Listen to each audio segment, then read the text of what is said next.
Hello everyone.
Welcome everyone. I would like to thank everyone for joining us today. It's good to see you again. This is Boram Kim, Assistant Program Specialist at the International Information and Networking Center for Intangible Cultural Heritage in the Asia Pacific region under the auspices of UNESCO. We had a great presentations and discussions during our first session yesterday. I hope you enjoyed and gained more insights on the shared heritage, in particular gained deeper knowledge about the local crafts as an example of different society. In continuation of our yesterday's session, ICCAP and the Korea National University of Cultural Heritage and UNESCO Bangkok office are co-hosting the second session of the Appenage International Seminar. I hope we all enjoy hearing from our speakers, receive some valuable takeaways, and have a fruitful discussions today as well. A few housekeeping announcements before we get started. If you have any questions or comments during the presentation, please enter them in the chat box in your YouTube control panel. There will be time for questions and answers at the end of the seminar. Now, without further ado, I'd like to open today's session by a keynote presentation of Associate Professor Ng T. Hien, a senior researcher and professor at the Department of Culture, Sports, and Tourism at the Vietnam National Institutes of Culture and Art Studies. She served as a member of UNESCO's Evaluation Committee from 2012 to 2014 and 2017 to 2020. Now I would like to welcome Dr. Hien. Hien, you have 15 minutes for your keynote speech. Thank you.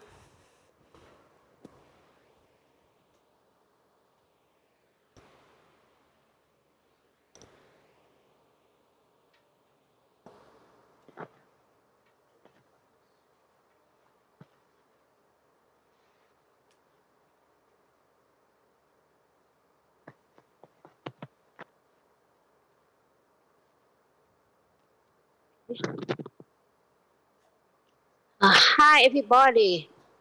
Can you hear me? Yes. Okay, good. Hi, everybody. First of all, I would like to thank HCAF for inviting me to this very important seminar. So my presentation today is entitled Share Heritage in the Asia-Pacific Region, focusing on UNESCO multinational inscription.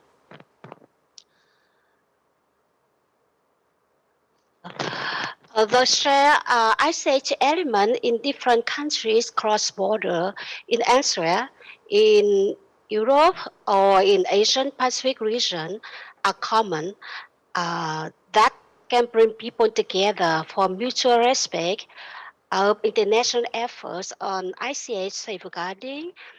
And this is stated in the Article 19 of the Convention. The state party recognized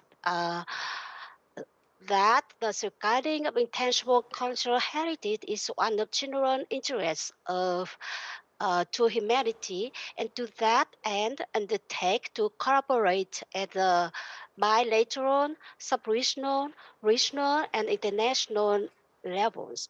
So this shared heritage elements are deserve of putting together in the multinational files by concerned state party for the UNESCO possible inscription is the sake of the peace, dialogue, and being together. So my presentation and overview, the UNESCO multinational inscription of the shared element and the challenge of the state party for building up these multinational elements. Uh, Recently, especially in 2020, the multinational files have been increasing with the 13 files inscribed. Out of the total of 16 files from the submit stage for evaluation, in comparison to the 5 files in 2019 and 1 file on nomination in 2009. So far, there are 15 elements of the multinational uh, nominations corresponding to 87 countries that reflects the cooperation of the state party in building the files. And that shows the importance of the joint safeguarding of ICH cross-border countries. As my count, there are 7 multinational elements from Asian Pacific region that have been inscribed by UNESCO, among which the role of each cap is very crucial in encouraging the regional state party to work together for the diverse shared heritage, such as the flight, tucking ritual, and games, uh, uh, and the future, I hope, the lacquerware, and some of the others. And so far, China is a leading state party in region to have two multinational fights with Malaysia on Ongchung ceremony and ritual in 2002, and with Mongolia on the Atindu traditional folk long song in 2008. The question rises for the reason of this increasing of the multinational files. In one hand, this trend meets the Convention 2003 objectives on the general interest to humanity and collaboration at the bilateral, sub-regional, regional, and international level in safeguarding of ICH. On the other hand, the multinational files have prioritized to be evaluated on the possible inscription and not counted as at least on 5 submitting state in one circle. So this led to France that has a 3 inscribed multinational elements, and Malaysia from the Asia Pacific region has a 2 inscribed multinational elements in 2022, in addition to their national nomination. The state recognizes their shared heritage that can bring them together due to their common shared cultural trait and for the more noble objective, i.e. for the peace dialogue, as is the case of UNESCO inscribed element entitled Traditional Korean Wrestling, Serium, in 2018 of the Democratic People's Republic of Korea and the Republic of Korea. Or they can share the common in practice of the folk games, such as the tucking ritual and game of the Cambodia, Philippines, Republic of Korea, and Vietnam in 2015. Or people in China and Malaysia share their ceremony as being reflected in the multinational nomination on the Ong Chung ceremony, ritual, and related practices of China and Malaysia in 2020. So I will move on to talk a little bit the challenges of the multinational nominations. The national and the multinational nomination are treated equally in the same evaluation process. However, the evaluation body expects the multinational nomination with a close collaboration of the concerned state party and community that they work together in the shared element in the nomination process. The file should show clearly the definition of the shared element as ICH cross-border communities and their shared safeguarding plan among other aspects. So that is to say the multi-file require much more effort of the joint safeguarding party for their collaboration in the building up the nomination. From the initiative for a multinational file to the UNESCO's execution, the concerned state parties should work together for years. And the evaluation body highly appreciates the close collaboration at the bilateral, sub-regional, regional, and international level. Also, the multinational five have prioritized to be evaluated as indicated in the paragraph 34 of the operational directive of the 2003 UNESCO Convention. So far, there are not any guidelines from the Secretariat or Intergovernmental Committee about the multinational file. And moreover, the other difficulty of the identification of the shared elements, sometimes the element comes from one origin for years due to the diffusion, and sometimes it shares similarity from a range across border communities. The ICH content in sense the local meanings of the custodian communities that it is as a part of the mainstream cultural heritage in one nation state, while that the same ICH belong to minority group in the other state country as said Sangmi Park in 2015, and she served as a member of community of evaluation body this term. And this led to other constraints in the identification of the shared elements as one among 5 criteria of the evaluation. As a report of the evaluation body in 2020, in some nomination, 2 or more different definitions of the elements were provided by the individual state party that makes the body unsure which definition is about the shared element. The member of the body would evaluate the shared aspect and interconnection of the different countries. As the report of evaluation body 2020, the multi-files should strike a balance in terms of quantity and quality of information provided by the different state party concerned. The nomination should demonstrate collaboration between state party and between communities. However, there are nominations that do not demonstrate the collaboration between state parties, and they seem to include separate national files from the concerned state, and they are put together in one multinational files. So, in short, to conclude my presentation, the Asian Pacific regional countries share their ethno landscape and their environment, history, language, and other cultural features. In a such a cultural milieu, they have their common practices, for example, on the shamanistic rituals, on the bronze drum practices, or on the popular Buddhist festival, and the craftsmanship of making lacquerware, uh, the mass dance or wooden furniture, court music, and folk song, etc.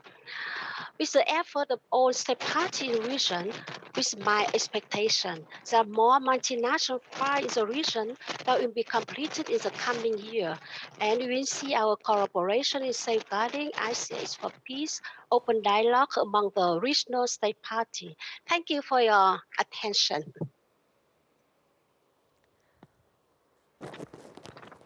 Thank you very much, Dr. Hien. Thank you for your insightful presentation on the UNESCO's multinational nomination based on your expertise gained from working as the UNESCO Evaluation Committee member. Now, I would like to introduce today's session moderator, Professor Alicia P. Magos from the University of the Philippines, Visayas. As a sociocultural anthropologist, Alicia Magos has worked as a professor for more than 40 years at the University of the Philippines, Visayas. And she also served as the director of the Center for West Visayan Studies, CWVS. And she was also one of the 10 team leaders who won the UNESCO Research Learning from Life in 1994 and awarded by UNESCO headquarters. Magos, the floor is yours. Thank you, Borom Kim, for your introduction. Now, each speaker will have 15 minutes for their presentation. Please try to observe the assigned presentation time. I'll read to you the first presenter.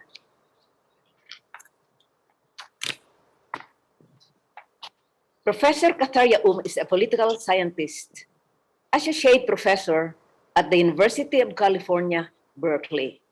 She is also a core faculty of the Center for Southeast Asian Studies and the Global Studies program at Berkeley and co-founder of the Critical Refugee Studies Collective. She received her PhD in political science from the University of California, Berkeley, where she was also the Chancellor's Distinguished Postdoctoral Fellow. Her research and publications center on Southeast Asia and Southeast Asian diaspora, migration, and comparative genocide with a focus on the politics of memory.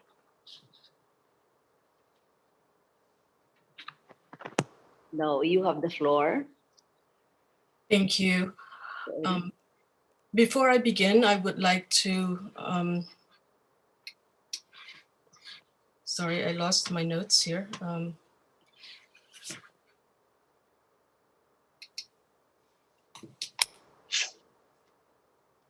Sorry, could you give me just one quick second? There's some technical problem here.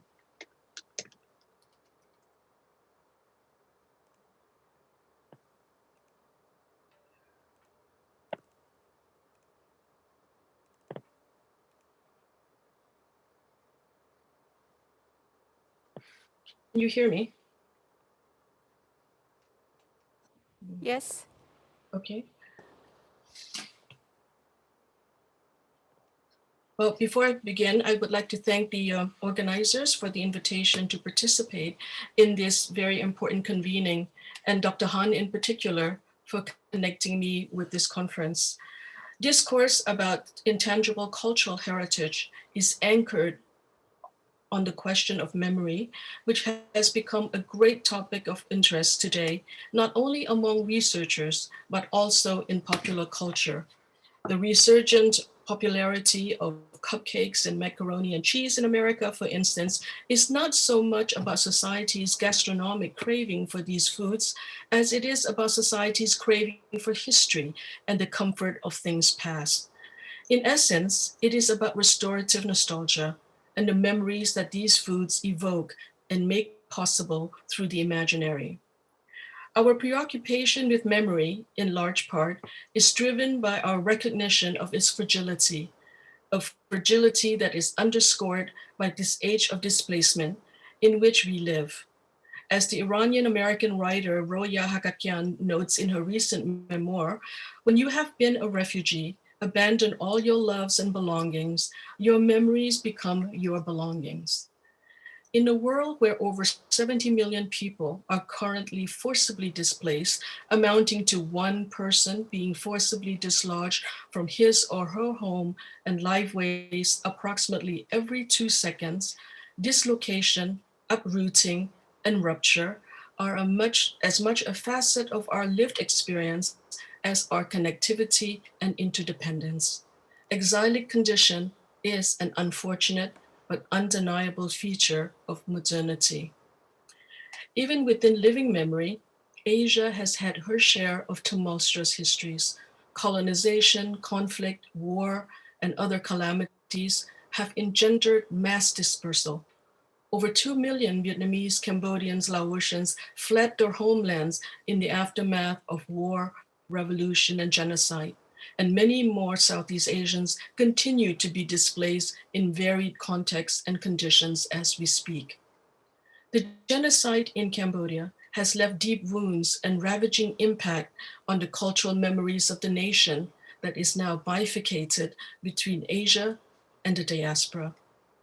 But even without the trauma of war and mass atrocities, globalization, modernization, and urbanization has progressively divested traditional knowledge of their value and peripheralized certain memories into oblivion. As the body moves, where does memory live?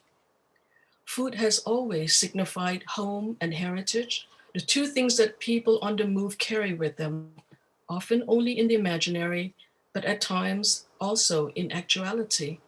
The chili pepper seeds tucked in the band of a sarong, and the memory of home in the blended spice that travels into and through the diaspora. For food signifies home in its fullness, not just of place and belonging, but of all elements of sociality that transform space into place, and place into home. Food, thus, is a site where social memories are enshrined and through which they are transmitted. Where these memories are absent, in textbooks and other narratives, food-centered practices and rituals are the remaining containers of cultural memory, hence important sites for excavation, preservation, and transmission. For the younger generations, it is often through these quotidian experiences that they find their way not only to their own cultural identities, but also their connections to others of shared traditions. A few years ago, UNESCO Bangkok launched an important project on Southeast Asian shared histories that yielded innovative curricular materials for secondary schools that has since been adopted by various countries of Southeast Asia. One of the more popular units was on rice and spice. which has since also been made into 2 children's books and available for free for anyone. In looking at rice and spice, we were not only looking at food as a cultural archive, but as a thread that connects Southeast Asia and the world, the micro experiences of the everyday with the global forces and processes.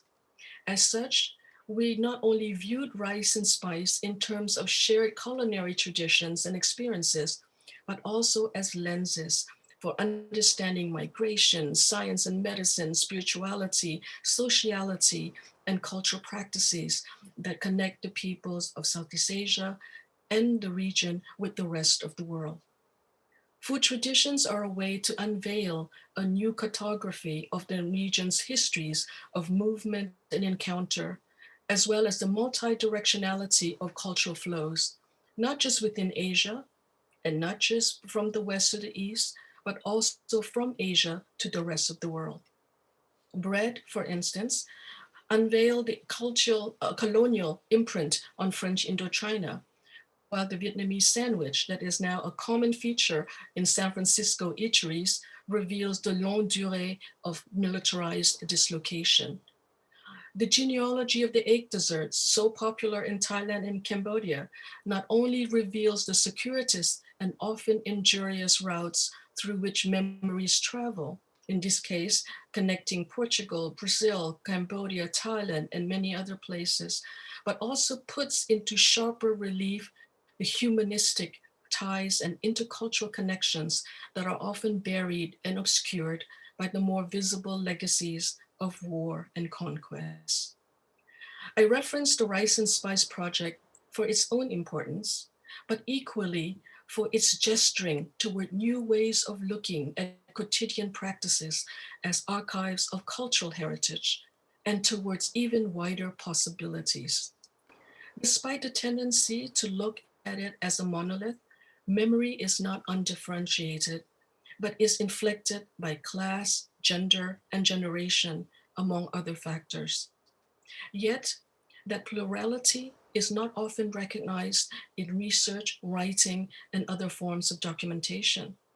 Women's stories, experiences, and perspectives, for one, are rarely documented in their own right, despite the fact that women are essentially the keepers of memory, entrusted with critical tasks such as preparing and performing important rituals and transmitting cherished cultural memories.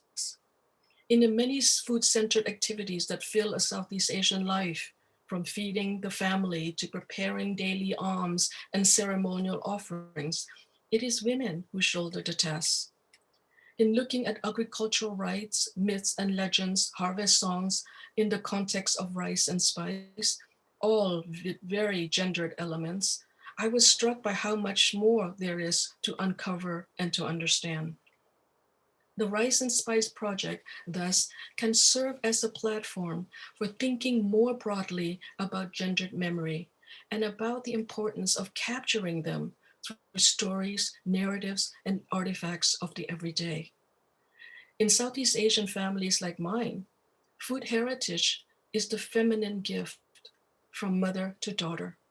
What is transmitted in the almost exclusively female space of the kitchen, however, is not just the art of cooking. Growing up, much of what I and other family members of the family learn about the healing properties of food, recipes for women's health and beauty, and above all, what it means to be a Khmer and a Khmer woman were bequeathed to us organically through instructions, scoldings, banters among elders, and lesson laced stories shared in the warmth and nurturing chaos of the kitchen and other feminine spaces where cultural memories are performed and transmitted by our elders. In addition to food ways, there are many traditions and practices that are passed on to women by women. What, for instance, do we still remember of the rituals, the meanings, and the customs of, quote, entering the shade, Joel Malup, that marks a Khmer woman's rite of passage into maidenhood? or the various beliefs, taboos, and practices associated with pregnancy, childbirth, postpartum, and other female self-care. In reference to lacquer, which was the theme of session 1, what do we still remember of the lacquer pounding that is traditionally a part of the Khmer wedding ritual, or the process and signification of teeth lacquering? And what about other usage of the lacquer producing tree, such as in silk dyeing in Cambodia, which is also gendered labor? These are knowledge and memories that often lie below the threshold of visibility in gendered spaces, essentially on the margin, and they are rapidly disappearing. But women's memories are not only confined to cultural memories, they extend into other realms like history, education, politics. What do we know, and what will subsequent generations know of Southeast Asian women's experiences under colonialism and war? What gendered memories are embedded in female tattoos, for instance? And what do we know of the first cohort of Southeast Asian women to attend modern schools? Who were the women trailblazers in different sectors of Asian societies? Memories are unequal, not in terms of their absolute importance, but in terms of their perceived importance. Some of these memories are being preserved in some communities, but not in others. The need to gather and preserve these and other gendered memories is particularly acute in communities that have been fractured and dislocated, and where memories already marginalized and relegated to the intimate confines of families and homes are further threatened by dispersal, by the precarity of life in displacement, and in many instances, by generational and linguistic disconnect. For these communities, with the passing of the generations, the losses are irretrievable. This is where external institutions like UNESCO can play critical roles, for the losses are not only for a particular nation or a community, but for humanity. The task of safeguarding cultural heritage can involve many institutions, especially educational institutions.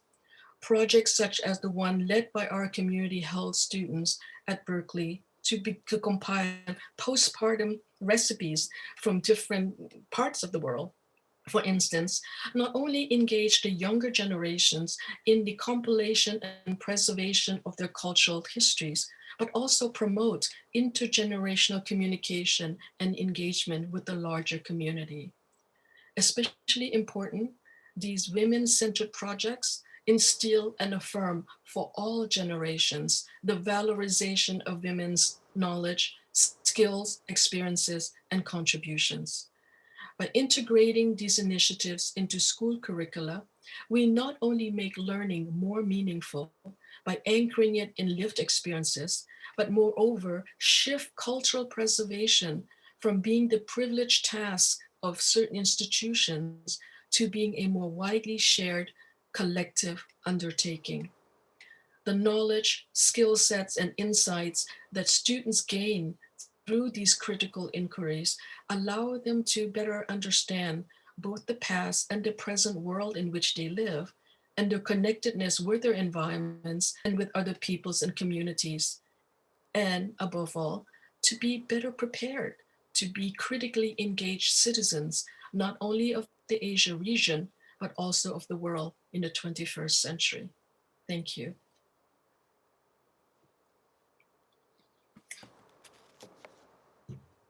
That was a very scholarly presentation, intellectually stimulating.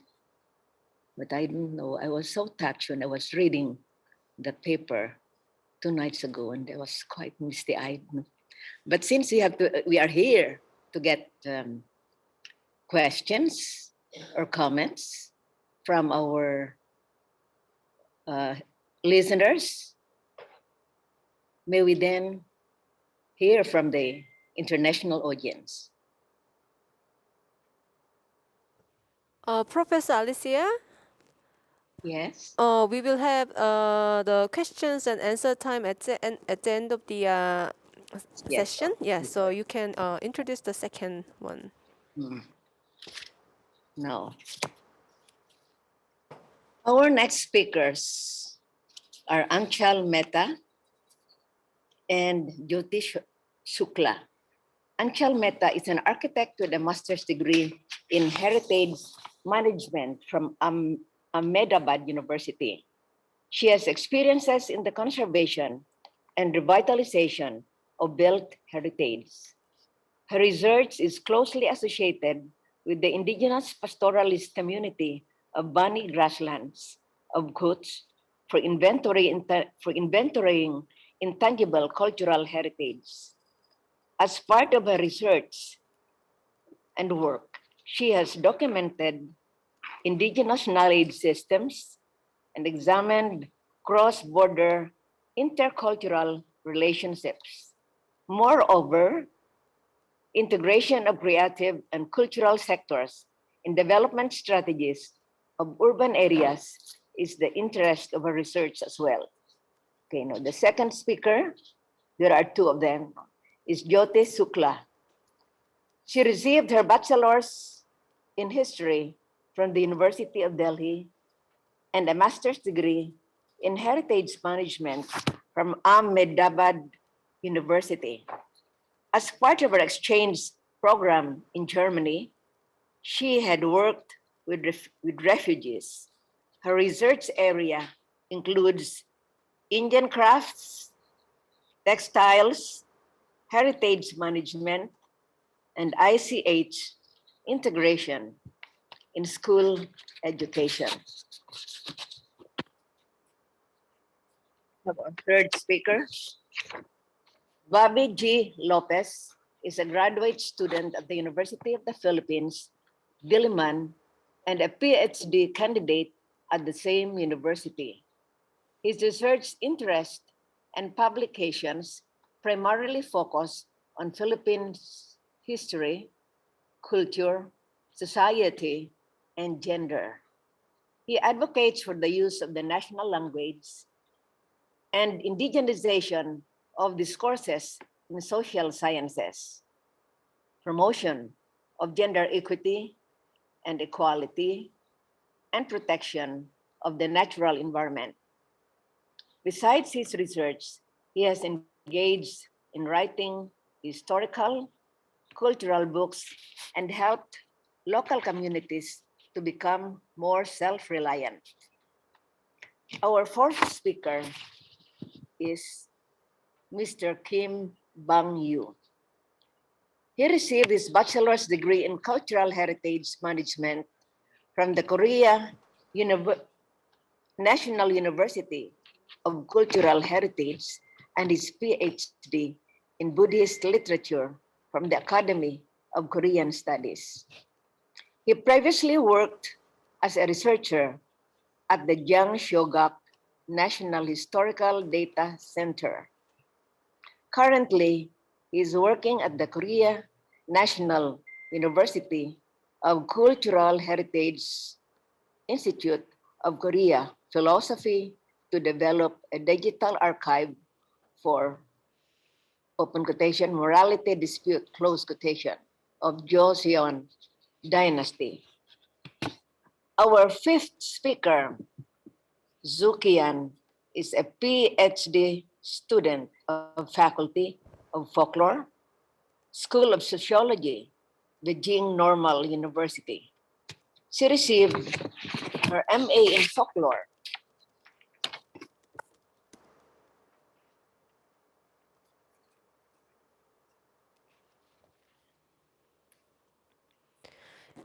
Alicia Magos?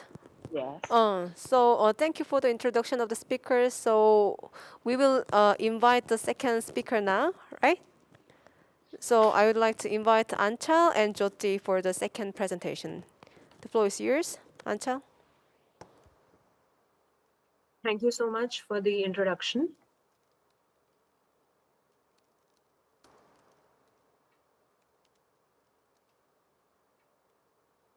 Greetings from India.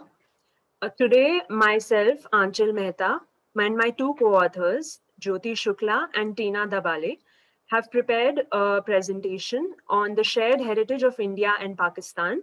And currently, me and Jyoti will be presenting it today, as Tina will not be presenting. So we will be starting with introducing Kutch. Kutch is a frontier district in the state of Gujarat in Western India, situated on the border of India and Pakistan, and it is the largest district of India. It is surrounded by the Great and Little Run of Kutch on the north, south, east, and Arabian Sea on the west. On the other side of the border, we have Sindh, which is one of the four provinces of Pakistan. Located in the southeast of the country, it is the third largest province.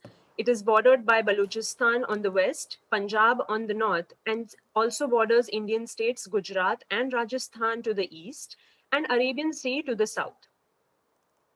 Now, Kutch and Sindh both have very strong cultural relationships. Prior to the partition of India in 1947, during the drought years, the local pastoralist communities of Kutch would migrate to Sindh, where they could access both pastures as well as markets. While their livestock sustained in good lands of Sindh, many of the pastoralists would work in the fields of Sindh farmers and used to get wheat in return as their wages, which helped them sustain themselves. In those days, there was no milk market, so milk was then turned into butter, which was sold in the local villages of Sindh, which also gave them additional income for their survival. Proximity to Sindh and socio-cultural similarity with it were additional reasons for preferring Sindh over other parts of Gujarat. So the local communities would prefer to migrate to Sindh or travel to Sindh in times of need. Now there were also mass migrations to Sindh once in every 8 to 10 years in times of severe scarcity and in famines. Due to this history of migration of local communities from Kutch to Sindh, as well as even different artisanal communities, the influence of Sindhi culture is very, very prominent in Kutch. Now, in the Kutch district of Gujarat, we have the Banni grasslands. Now, the Banni grasslands are regarded as the largest natural grassland in the Indian subcontinent, and they are both. It is both socio-culturally unique and ecologically viable. Around 56 different types of grasses, sedges, plants have been identified there. It also acts as a breeding and nesting ground for more than 250 bird species and different migratory birds as well. Now, since grasses have been very abundant, it has been scarce in water. Availability of grasses and water are the two most decisive factors that support pastoralism in any region. So, Banni grassland is home to more than 52 hamlets organized into 19 panchayats, and these include both Hindu and Muslim population of nomadic pastoralists. Now, what are pastoralists? Pastoralism is a way of livestock keeping communities who care, nurture, and breed animals, mostly on common gauchar or grasslands or pasture lands. They depend on livestock keeping and trade for their livelihood source and keep them on commonly owned grazing resources. Now, the Maldharis the Maldhari is the local word for a pastoralist in the Banni region.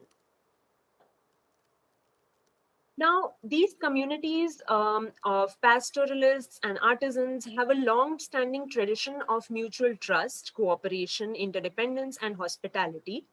They have an intricate relationship with the biodiversity of the region. The interrelationship has now manifested itself into intangible as well as tangible elements, which are a significant part of the landscape. Now, a unique form of oral tradition existing in the Banni grasslands of Kutch is called the Gujharat.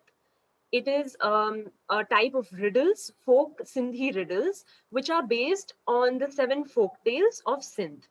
Now, these riddles are basically, they include descriptions of the local flora and fauna, various elements of the surrounding landscape, such as waters, grasses, land, and different elements of different species of animals, all present in the landscape of Sindh.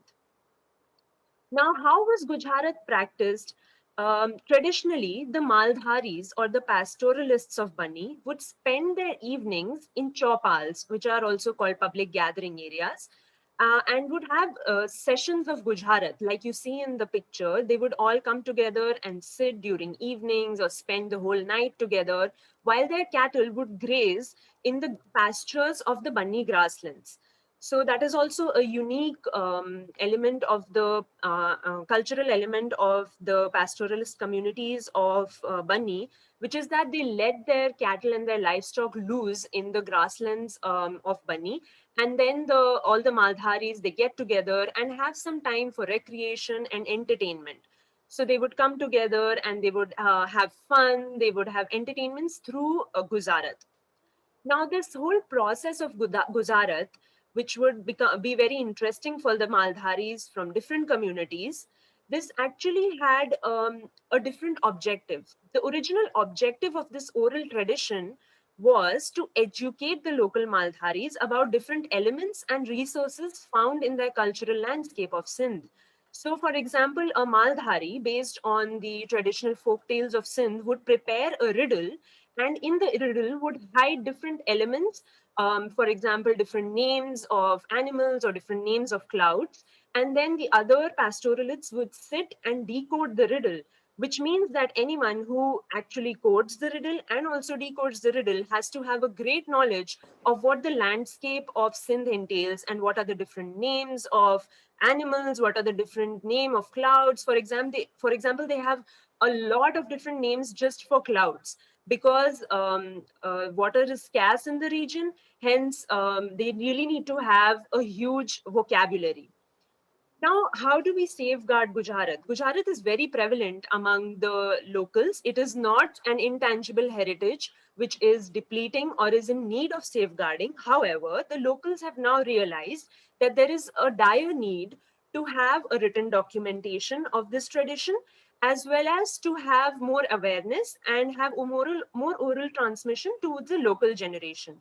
The current population of Maldharis share this tradition of Gujarat across the border with Pakistan, where the new technology and social media platforms have really helped them in connecting with their members of their community across the border. And they actually have sessions of Gujarat over social media, over the internet, and that is how the cultural exchange happens.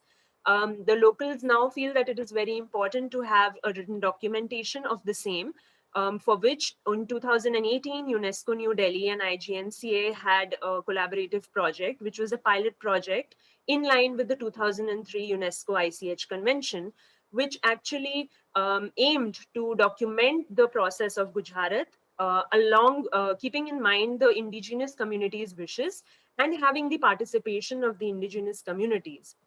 Even the local Maldharis have set up a non-governmental organization called Bani Sindhu Seva Sangh, which continuously hosts Gujarat sessions during Pashu Melas or cattle fairs, trade fairs, where you have a lot of Maldharis who can again come together and have a public gathering. And this acts as a means of transmission. Also, they have started publishing books. Both India as well as Pakistan, both researchers from both sides have made an effort to document their oral tradition and pass it on to further generations. Now I will be handing my presentation over to my co-author, Jyoti Shukla. Thank you, and Hamsa Hamida.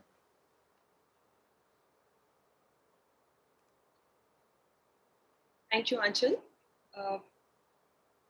Anchal would request you to go to the next slide.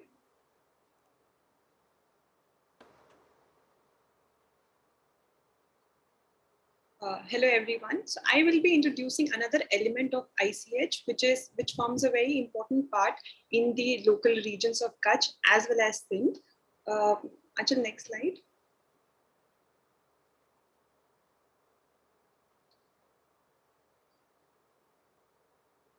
Next slide, please.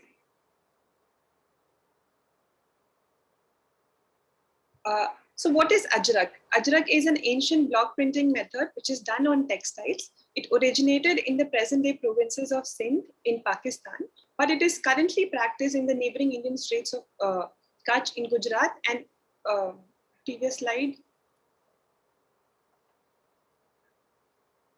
Achal, please go back to the previous slide.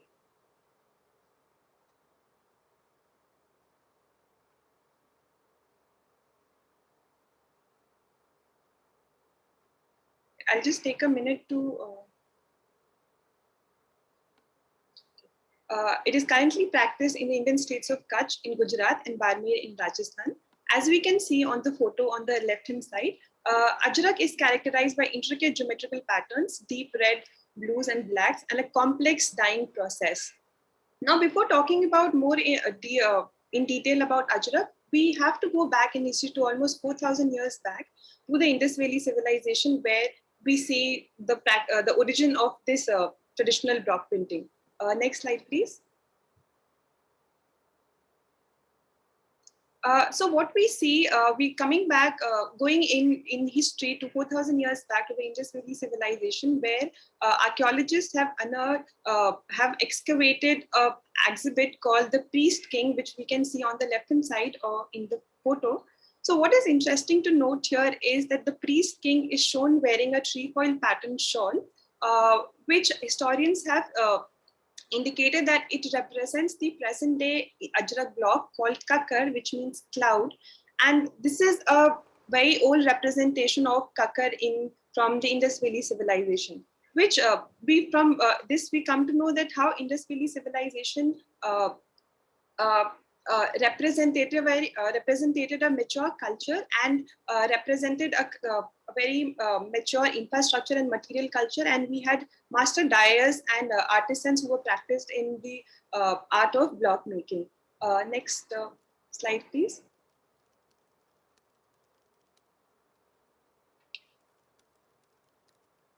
Next slide, Anshul. So what we see here is that Indus Valley civilization, from the map, we see that how it extends from the present day northeast Afghanistan to Pakistan and northwest India, which shows the extent of the Indus Valley civilization and how, even though in present day, these countries are politically very different, but there is a great bond that all these countries share through different ICH elements and oral narratives. And one of it is the traditional block printing called Ajrak. Next slide, please.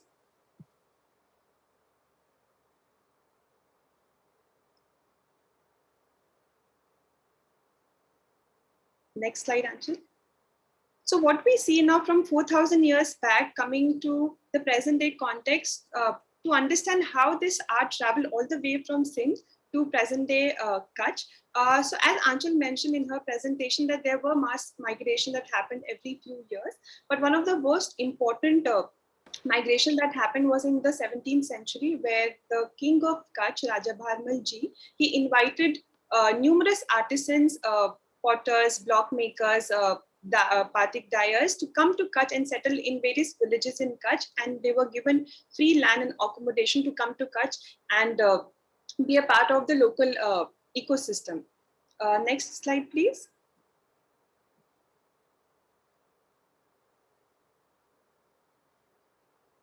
So what we also see among the numerous communities that were part of the migration, next slide.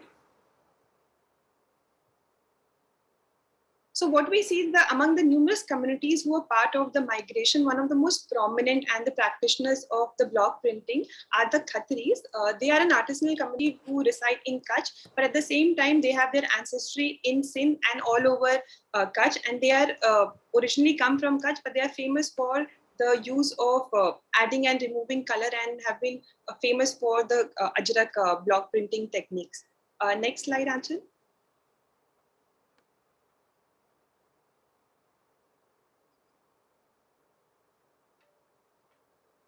Anshul, next slide. So now coming to, given the huge in the intangible cultural heritage that the both countries represent, it's very important to see how they have been able to communicate and exchange through various mediums. So one of the most interesting design workshops that have happened has actually been able to collaborate with artisans from India and Pakistan, where artisans from Sindh came all the way to India and they were engaged in a design workshop. It was inaugurated by Ms. Jaya Jaitley, who's a famous craft expert in India. And we can see how both the artisans from both the regions have come together and curated numerous more styles of techniques, and that is visible that we can see in the photo. Next slide, Anchal.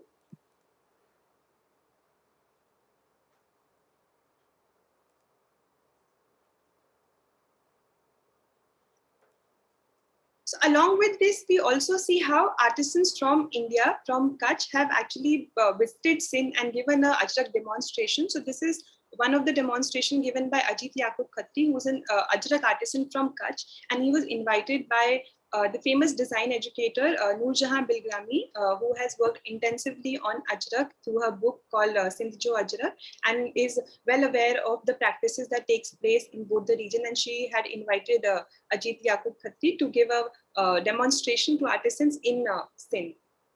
Next slide, Anchal. In addition to this, we also see local stakeholders are very actively playing a very important role in the safeguarding practices of Ajrak. So one of the most popular and the most prominent organization is Khameer. Khameer has been working to document the traditional practices. So one of their initiatives called the Kutch Ji Chap, which was an exhibition that intensively documented and traced the history of Ajrak from Sindh to Kutch while documenting numerous oral stories which are part of the region. So many times we often see that the tangible aspects gets passed away.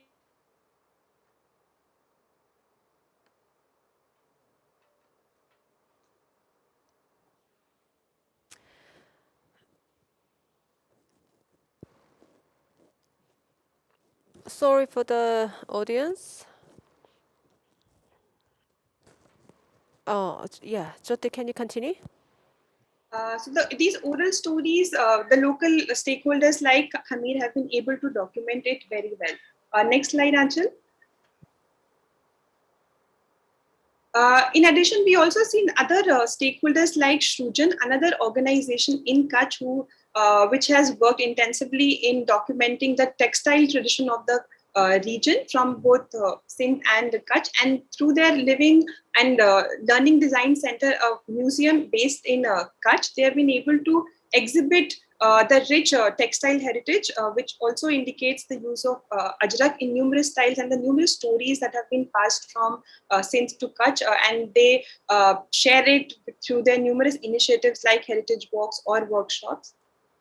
On the left-hand side, we also see an initiative which was taken by the artisans themselves. A new village was established by the Ajrak artisans for the safeguarding and documentation of Ajrak, where they see they have been able to create a village for Ajrak, and it's also named after the craft itself called Ajrakpur, where we see numerous practices are being taken by the artisans, by local organization and the government to address local issues like quality of water and the content of iron in the water, which have been taken by the local stakeholders. Next slide, Anchal. So now looking at how one can use, like now that we have a rich cultural heritage, so how do we promote it further and document these practices in order to safeguard these practices, but at the same time to see how it transfers to the next generation. Currently, with the COVID pandemic, we have to also be innovative and see how numerous initiatives can be taken in the context of the pandemic. So we can definitely use technology as an advantage, where an online group can be created for artisans as well as various stakeholders, where through virtual mediums, these stories or these interesting insights can be shared. We can also share simple tools through which more stories can be documented. It could be through audiovisual or textual means that can be used as an educational resource for the next generation and can be used for in schools as well. Next slide, Anchal. So while I would like to conclude here and share that even though the history of Ajrak goes back to 4,000 years ago, and even in today's context, India and Pakistan, they are two politically divided countries. But the essence that one finds, the sentiment that one finds in Kutch, in the artisans of Kutch, where one of the artisans have shared how we are nothing in front of the artisans of Sindh. It was my privilege to have learned from them. We have so much to learn. We must not leave our culture. I'd gone to teach, but came back with learnings from the master artisans. Original is original. So this was the sentiment that one of the artisans from Kutch has shared about Sindh and the Sindhi artisans. So both these regions are melting points of different cultures, and even though they are politically divided, I think there is an intangible thread that binds them together, which is the 4,000-year-old continuous history of cultural heritage. And that is something that one needs to cherish and keep alive through these stories. Thank you so much. Thank you. Now, your turn, Bobby Lopez.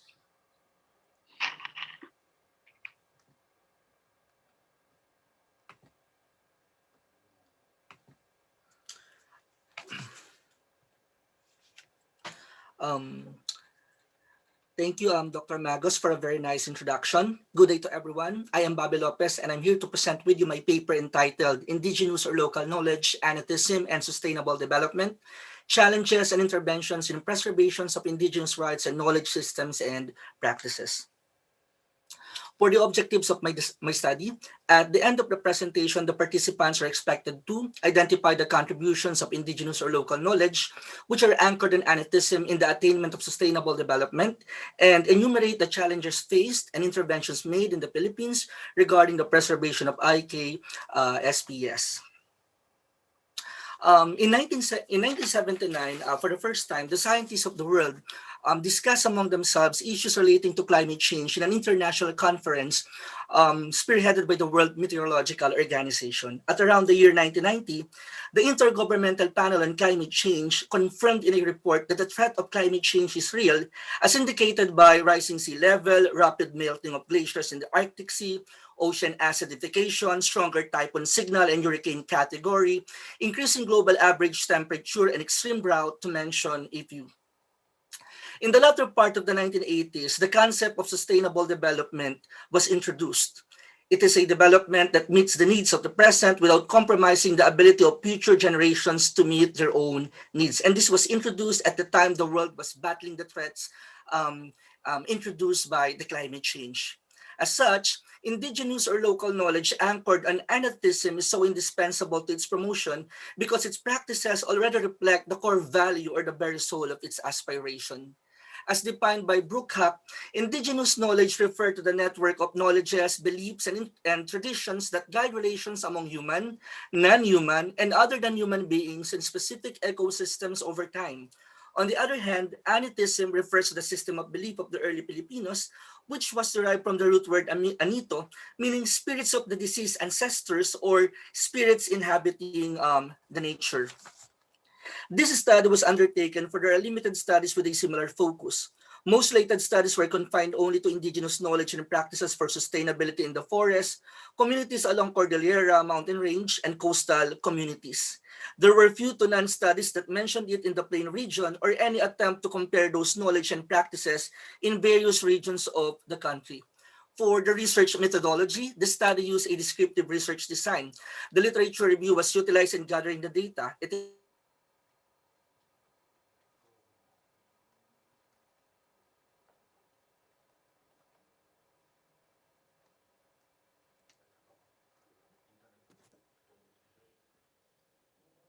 a former chairperson of the Regional Advisory Committee of the Foundation for Philippine Environment, who is an expert in the field of anthropology and environmental education. Now, for the results and discussion of the study, indigenous belief system was found to play a crucial role in management and preservation of the natural environment and its natural resources. In fact, authors in Grimm's book highlight that indigenous religions may lead to more ecologically sound behavior, just like what has been observed in practices of indigenous peoples in some parts of India, Kota Belud Sabah,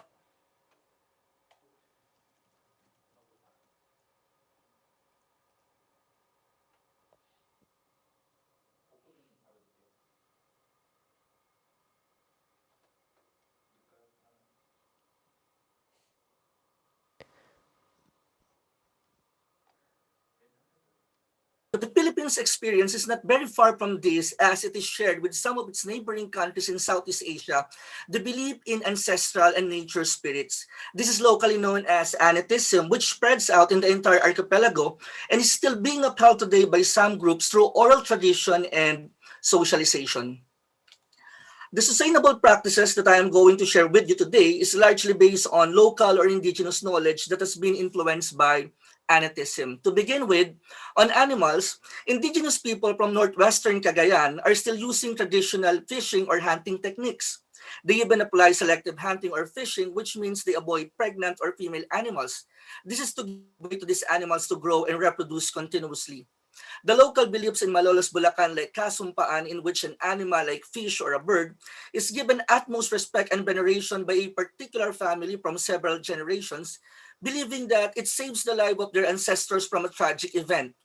Another is the belief among Tagalogs that there were animals that could bring misfortunes to the lives of their owners, like turtle and owl.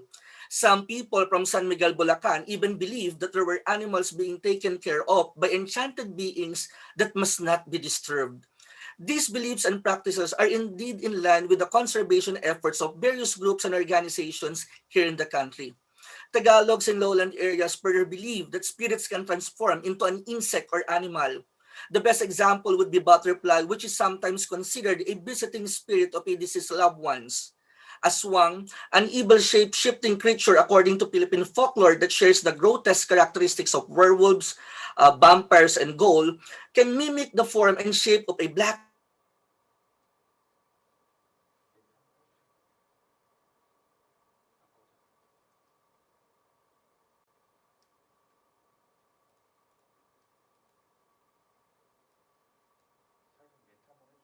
presented by the turtle and snake reflect not just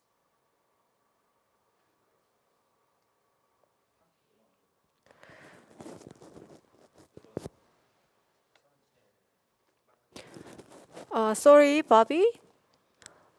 I think I think there's some internet connection problems from your side. can you Yeah. hear me? Yes, I think you can speak a little bit slow. Then Okay, yeah, it should be okay. So please start again. okay. Um, Planting trees for those chopped down and avoidance of cutting down young trees and some species of trees like balete and fiscus in Ifugao were both reflective of sustainable practice. Perhaps this can be associated with our belief that trees are serving as abode or dwelling place of some nature's spirit. Now, on managing land fertility and pest control, some indigenous groups like those in northwestern Cagayan and Eba Aita of Orion Bataan use organic fertilizers from decaying fruits, rice and corn stalks, and animal manure. Another is the performance of holok among Ipugaos to control the pests. In this ritual, grasses and plants collected by farmers were sown in the rice field after being grinded well. Their use is indeed more environmentally friendly when to be compared to their commercial counterparts. Now, on sacred places and time, Filipinos in general believe that there are sacred spaces occupied by unseen powerful beings. Thus, for the longest time, they remain pristine and untouched. Thus, biodiversity flourishes and abounds within the perimeters of those places. This belief can be rooted in their view that some nature spirits inhabit the riverine areas, mountains, fields, etc. This is not to mention that different indigenous groups from Luzon to Mindanao believe in passages going to the afterlife like caves, seas, and holes in the underworld. In other places like Bataan and northwestern Cagayan, where hunting and fishing are allowed, rituals are still being performed before its conduct to secure permission from the nature spirit. There were even seasons when hunting and fishing are being prohibited, like in the case of Senora River in Lassi, Siquijor. This is to make sure that fish will have ample time to multiply or reproduce their kind. It has also been observed that places in Cordillera, where slash and burn agriculture is being practiced, land were given some time to rest after its full utilization to regain its fertility and to allow regeneration of plants and tree in the area. A very good example for that is the case of Uma in the Kalinga, Apayao. The Muyong of the Ifugao, the Lacon of Bontoc Mountain Province, and Imong of Kalinga Apayao are traditional forest management systems that are found to be effective. The areas they covered are believed to be sacred spaces, so the people within those places are giving high respect and protecting at the same time the places being covered by the said forest. Now, on utilization of natural resources, indigenous peoples of Batanes like Ibatan, Lumad, and Jamamapun of Mindanao are all considering the sea as a collective property. Thereby, when they get something from it, they make sure that they get only what is enough to meet the needs of their family. Greediness has no place in their heart. The same pattern of thinking and behavior has been noted among people from places that are rich in gold deposits like Masbate, Bohol, Surigao, and Butuan.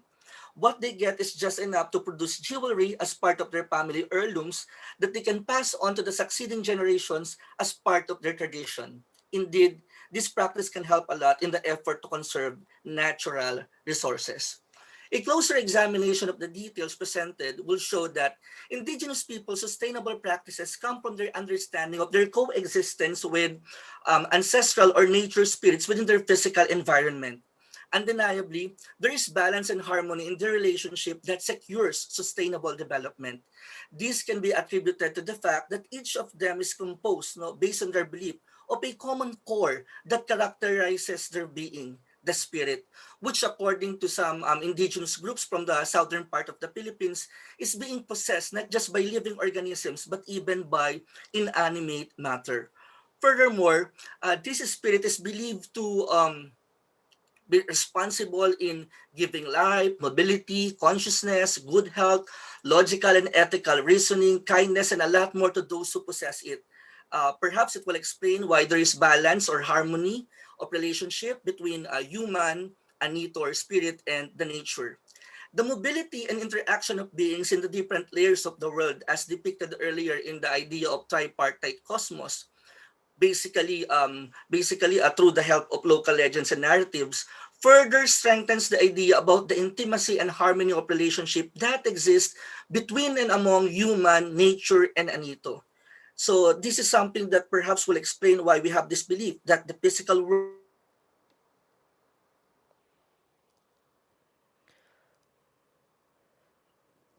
Sorry for the internet connection of Bobby Lopez. Yeah, due to the internet connection in the Philippines, we lost Bobby at the moment. So, yeah, moderator Alicia. Yeah, I think we can move to next speaker. Yes. So it's your turn now, Mr. Kim Bang.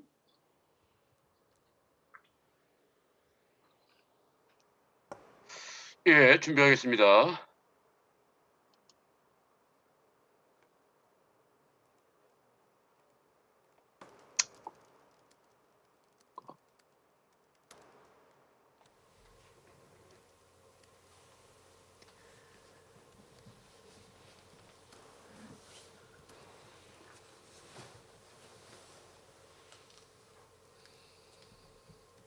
예, 보이십니까? Can you see my presentation? 네. Yes.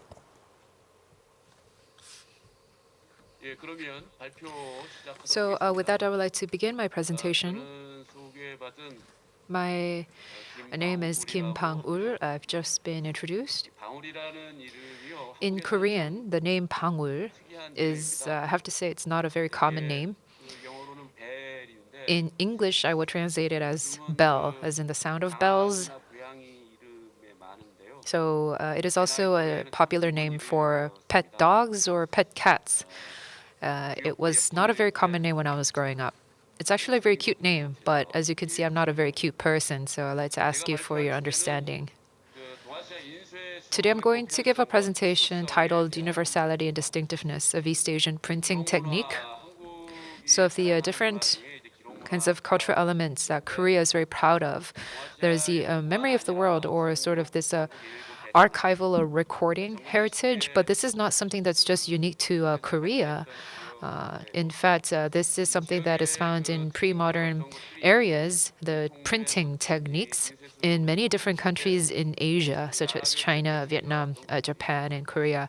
So I wanted to better understand the differences among these countries, the printing techniques. When we talk about the Western tradition, we typically think of the Gutenberg printing press, and I wanted to look at the difference between the Gutenberg printing press and the printing techniques that developed in Asia.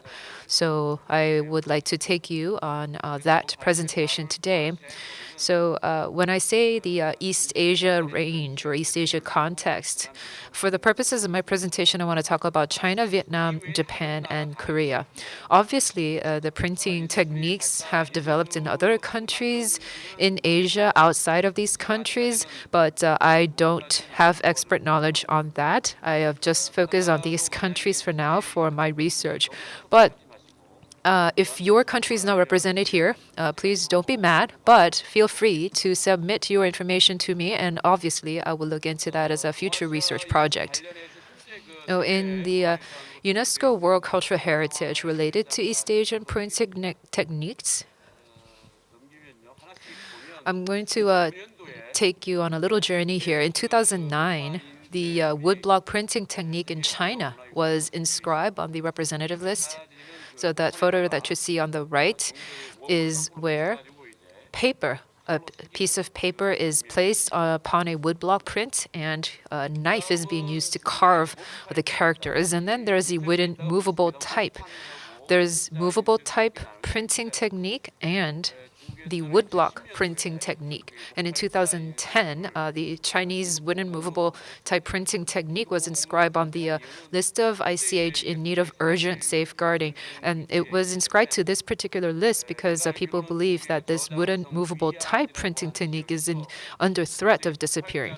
As I understand, in the Zhejiang province in China, there is still a tradition where they really respect and honor this wooden movable type printing technique, but there's a lack of artisans who can do this now. That's what you see on the picture on the right, where those wooden movable types are there, and you can see that one person who will pick and choose between the different wooden movable types and then use that to print the books.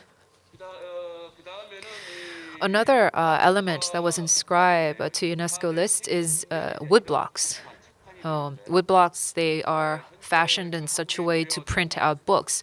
Right now, there's the Korean Tripitaka Koreana, which is currently housed in the Haeinsa Temple in Korea. This is a memory of the world.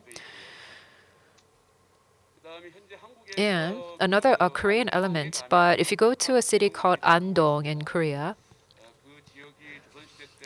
Andong region is where there's a lot of vibrant traditions, especially in these different archive and recording traditions.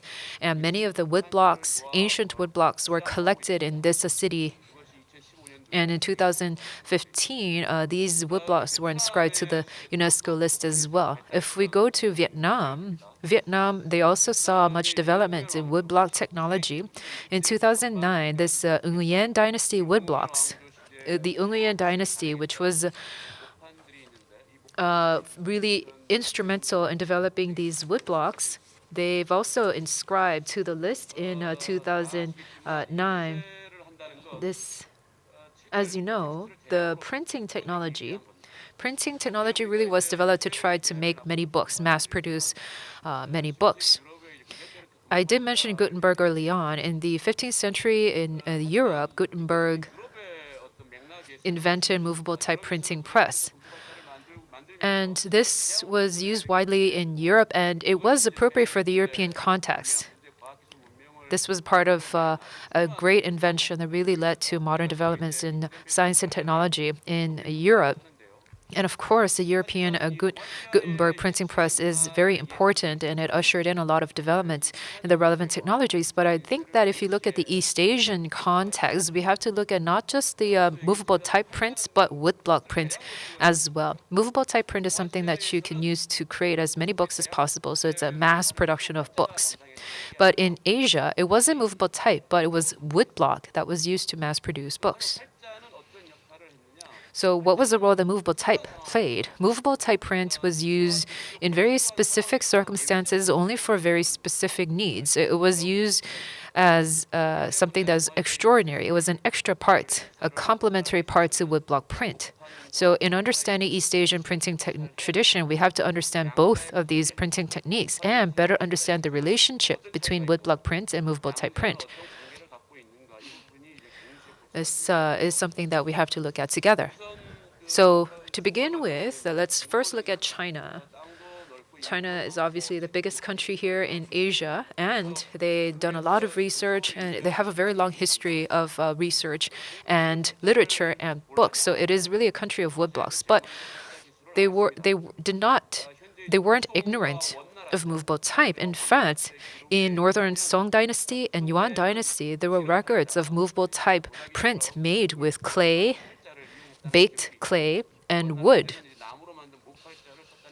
Now, there are records that these two types were used. However, these are just records. We don't actually have these relics to actually study. But we understand through these records, the historical evidence tells us that there were these movable types made of baked clay and wood. But for some reason, they were not very successful because they were not used as widely as wood blocks. The actual printing press, the movable type printing press in China that we have, the relics that we have unearthed, dates back to the Ming Dynasty. When the Ming Dynasty was present in China, the corresponding dynasty in Korea was the Joseon Dynasty.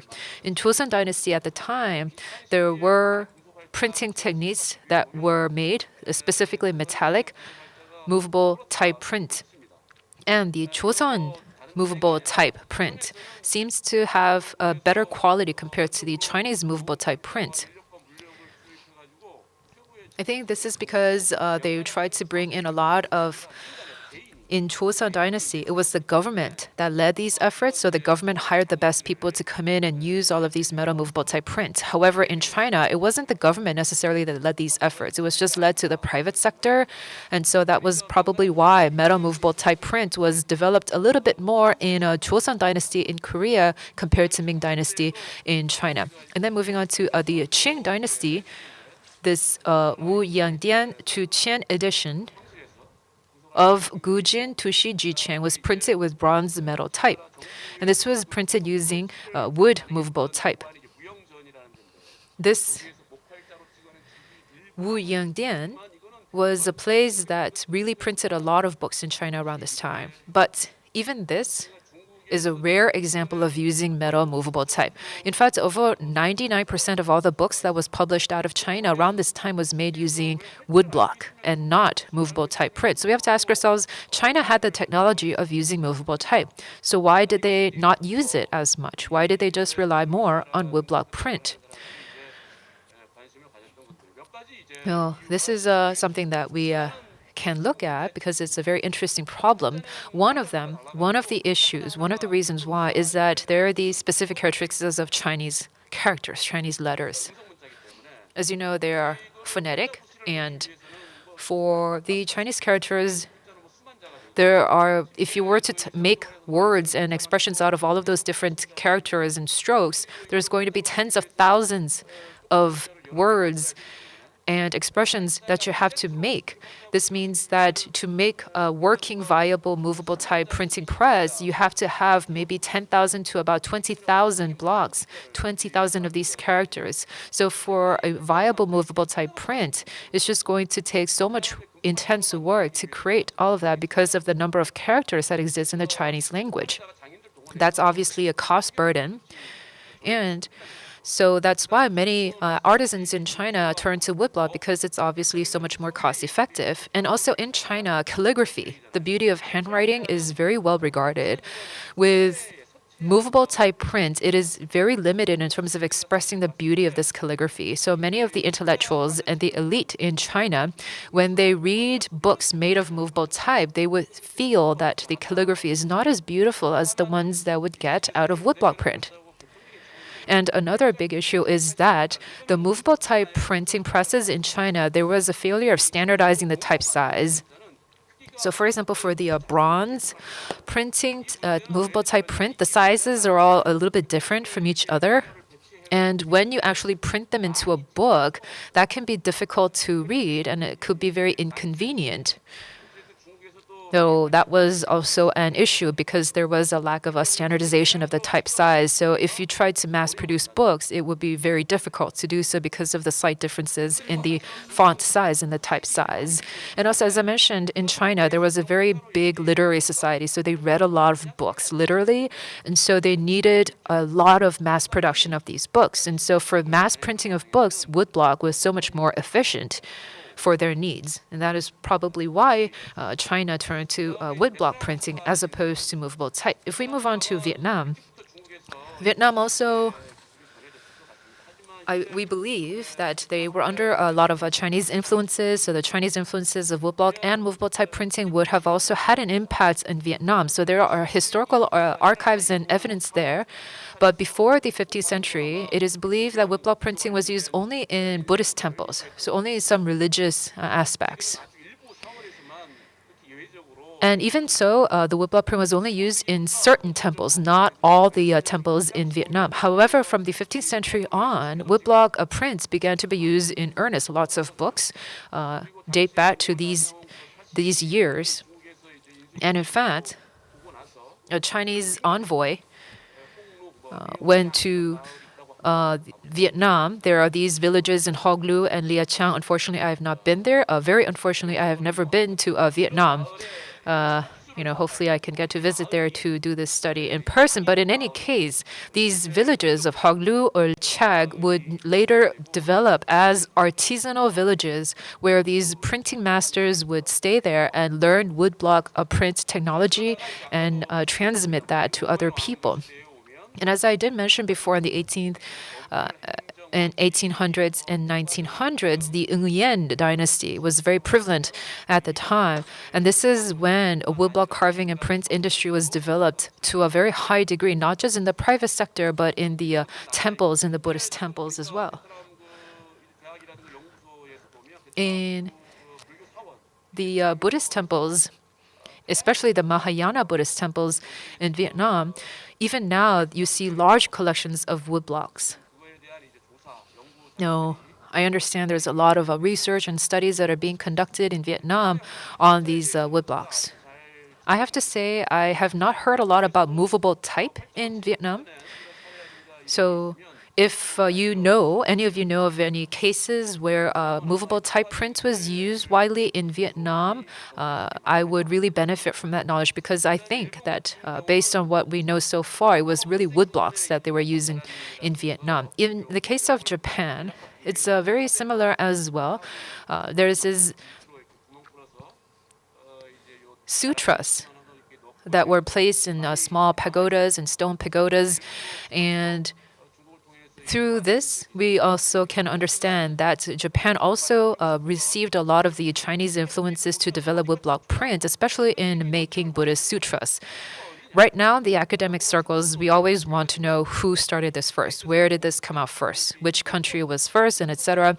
So I think that, yes, it's also important to understand who did it first, but it's more important to see when it developed very earnestly. When did it flourish in earnest? When did people started using it very prevalently? In the case of Japan, in the 8th century, there was that small sutra that was found dating back to the late 8th century, but then there was a gap of about 200 years. So there's no historical evidence or research that talks about these woodblock prints used for 200 years after that 8th century sutra. Only after the 10th century were more of these evidences found in Japan. So this is around the time when in China was the Song dynasty. The Song dynasty, I think in China, Song dynasty, they really had really full-fledged, well-developed woodblock prints, and that obviously had an influence in many of these surrounding kingdoms. And because of that, we saw that in Japan. We also saw the Tripitaka Koreana come out around this time period in Korea. So this is around the time when we see a lot of woodblock print developed in Japan as well. And a lot of them really came by these Buddhist nuns and Buddhist priests, specifically Mahayana Buddhist priests, who would used this technology to make sutras for their own study and also for study in the Buddhist temples, and also distribute the sutras to many different Buddhist temples across the nation. So this is something that we see develop in earnest in Japan from the 10th century.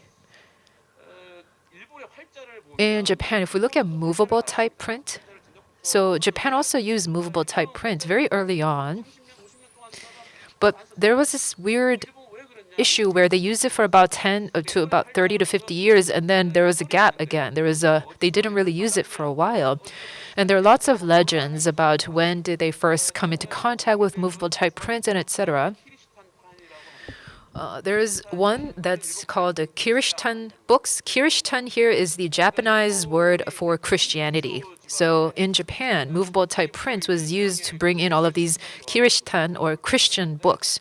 This is around the time when a lot of missionaries started coming into Japan. This is around 1500s, 1600s, and so on, where a Jesuit priest was sent to Japan, and also this person went to Europe and brought about all of this Western movable type print technique. He returned home to Japan with this technology. This was around 1590. And then with this movable type print technology, in Kyushu, a lot of these books were published, mostly Christian books using movable type prints. And about 30 or so of these editions still remain to this day. This is what the Japanese call Kirishtan editions. And then after that, we see the Edo period reforms of Tokugawa Ieyasu. And in 1612, because of that, Tokugawa Ieyasu issued an anti-Christian edict. And so Christianity could not be worshipped after that edict. And so this was around the time the movable type started to decline as well. And this was also around the time when Japan first invaded Korea in Joseon. When they did that, they brought in a lot of movable type prints and craftsmen. So around this time, if you remember, the metal movable type print was very well developed in Joseon, in Korea. So when Japan invaded Joseon, they brought in a lot of those craftsmen back to Japan, and this was when they started using it a little bit more. This movable type print books, the ancient movable type, became a little bit more regarded in Japan. So, for example, the Geicho Chokuhan imperial decree was laid on the order of Emperor Go-Yozei, where the court, really the royal court, would say that we should do more to use ancient movable type technology. But again, there was a gap after this. So the ancient movable type, after it was brought in from Joseon to Japan, there was a sort of a decline in its use for a while. And again, we have to wonder why. The issue is probably the same in China. It's because in Japanese characters also, they have hiragana and katakana, and they have a lot of characters in their alphabet as well. So it's just physically more difficult to make all of those movable types. And in the Edo period, there was a huge boom in commercialism, so the private sector really became more developed. And there was a lot of publishers that started to come out in Japan around this time. And for better development and distribution of books, they believed that woodblocks was easier and appropriate for them. And so it fell into a decline in the mid-1600s. So I think I'm almost running out of time. So now let me lastly move to Korea. In Korea, specifically the Joseon dynasty, we see woodblock print and movable type print develop together. I call this a dual structure, so they would grow, they would develop together in a parallel way. And I thought this was also interesting because, as I mentioned, in China and Japan, yes, they did use movable type for some years, but then after that, there was a decline in using movable type. Whereas in Korea, they used movable type and woodblock together at the same time for many years. So why is that? If we look at the state in Korea, in Joseon dynasty at the time, they had two needs. They needed to have small scale production of books and mass production of books. So for small scale production of books, they would rely on movable type. For mass production, they would rely on woodblock. For the small production of books, this was usually done by the courts, for the royal courts. They would make books, short, small quantity, and then maybe distribute that to some other local governments around the nation. But for mass production, it was done outside of the royal courts, maybe in the private sector.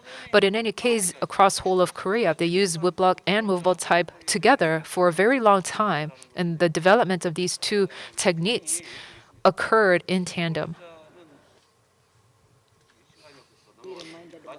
So, in the case of East Asia, what really allowed for this printing technique to develop? This idea of using woodblocks to make a lot of books. This really all started because of Buddhism. And not just regular Buddhism, but Mahayana Buddhism, because in the early Buddhist discipline, the books were just mostly kept in the temple and that was it. But under Mahayana Buddhism, many of the faithful, the Buddhist believers, they also wanted to come into contact with many of these sutras and the texts. These sutras and the texts and the scriptures of Buddha, under Mahayana Buddhism, evangelical work and missionary work also became very important. And so, to make mass production of Buddhist scriptures and Buddhist sutras, they started using woodblocks to do so. And for Mahayana Buddhist believers, this breakaway was symbolic in terms of the traditional Confucian characters. So they wanted to use existing technology to make all of these Buddha's sutras and scriptures. And they saw how efficient it is to use woodblock technology to mass produce all of these sutras and the scriptures. So that really led to the development of the printing technique in East Asia. So I would like to conclude there. Thank you very much. Can we go now to Bobby? Bobby, you have 5 minutes more. Yes, ma'am.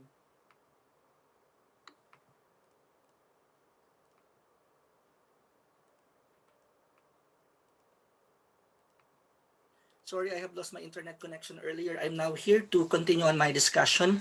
And the problem now here is that the balance in the relationship was put into challenge in the advent of colonization, capitalism, and globalization. This is brought about by the introduction of a philosophy which was known as the anthropocentrism, a belief in the centrality and supremacy of human in the universe. It further leads to the development of object-subject relationship, which replaces the balanced relationship they had before.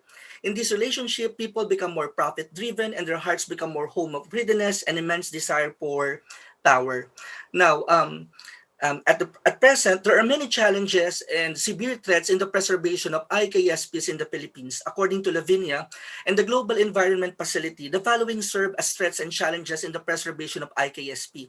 Loss of indigenous people's territorial base, introduction of the so-called modern practices of agriculture and medicine, misappropriation of indigenous knowledge by outside researchers, erosion of traditional governance, unsustainable tourism, and poorly planned infrastructure development.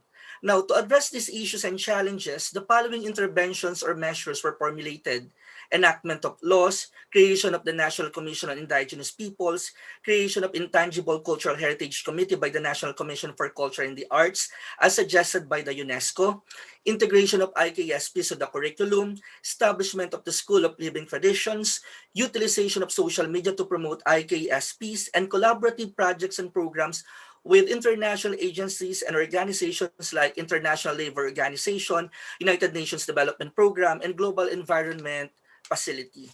Now, for its conclusion and recommendation, acknowledging the identity, knowledge, and capability of an indigenous group is an all-important component of inclusive development, a vital feature of sustainable development. It manifests through indigenous knowledge in conservation and management of natural resources must be recognized in its contribution to climate change adaptation and promotion of sustainable development. Finally, it is recommended that future studies emphasize indigenous knowledge for protecting the atmosphere, which was not covered in this study. Data collection on how to foretell and prepare for an impending calamity using indigenous knowledge may also be considered, since climate change nowadays brings more life-threatening disasters.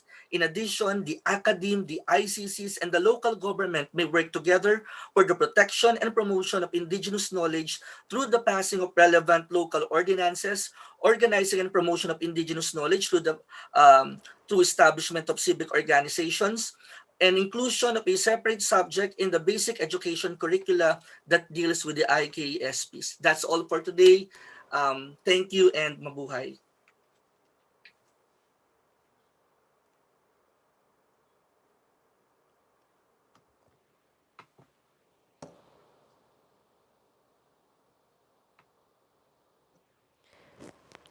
Alicia, I think your microphone is on mute.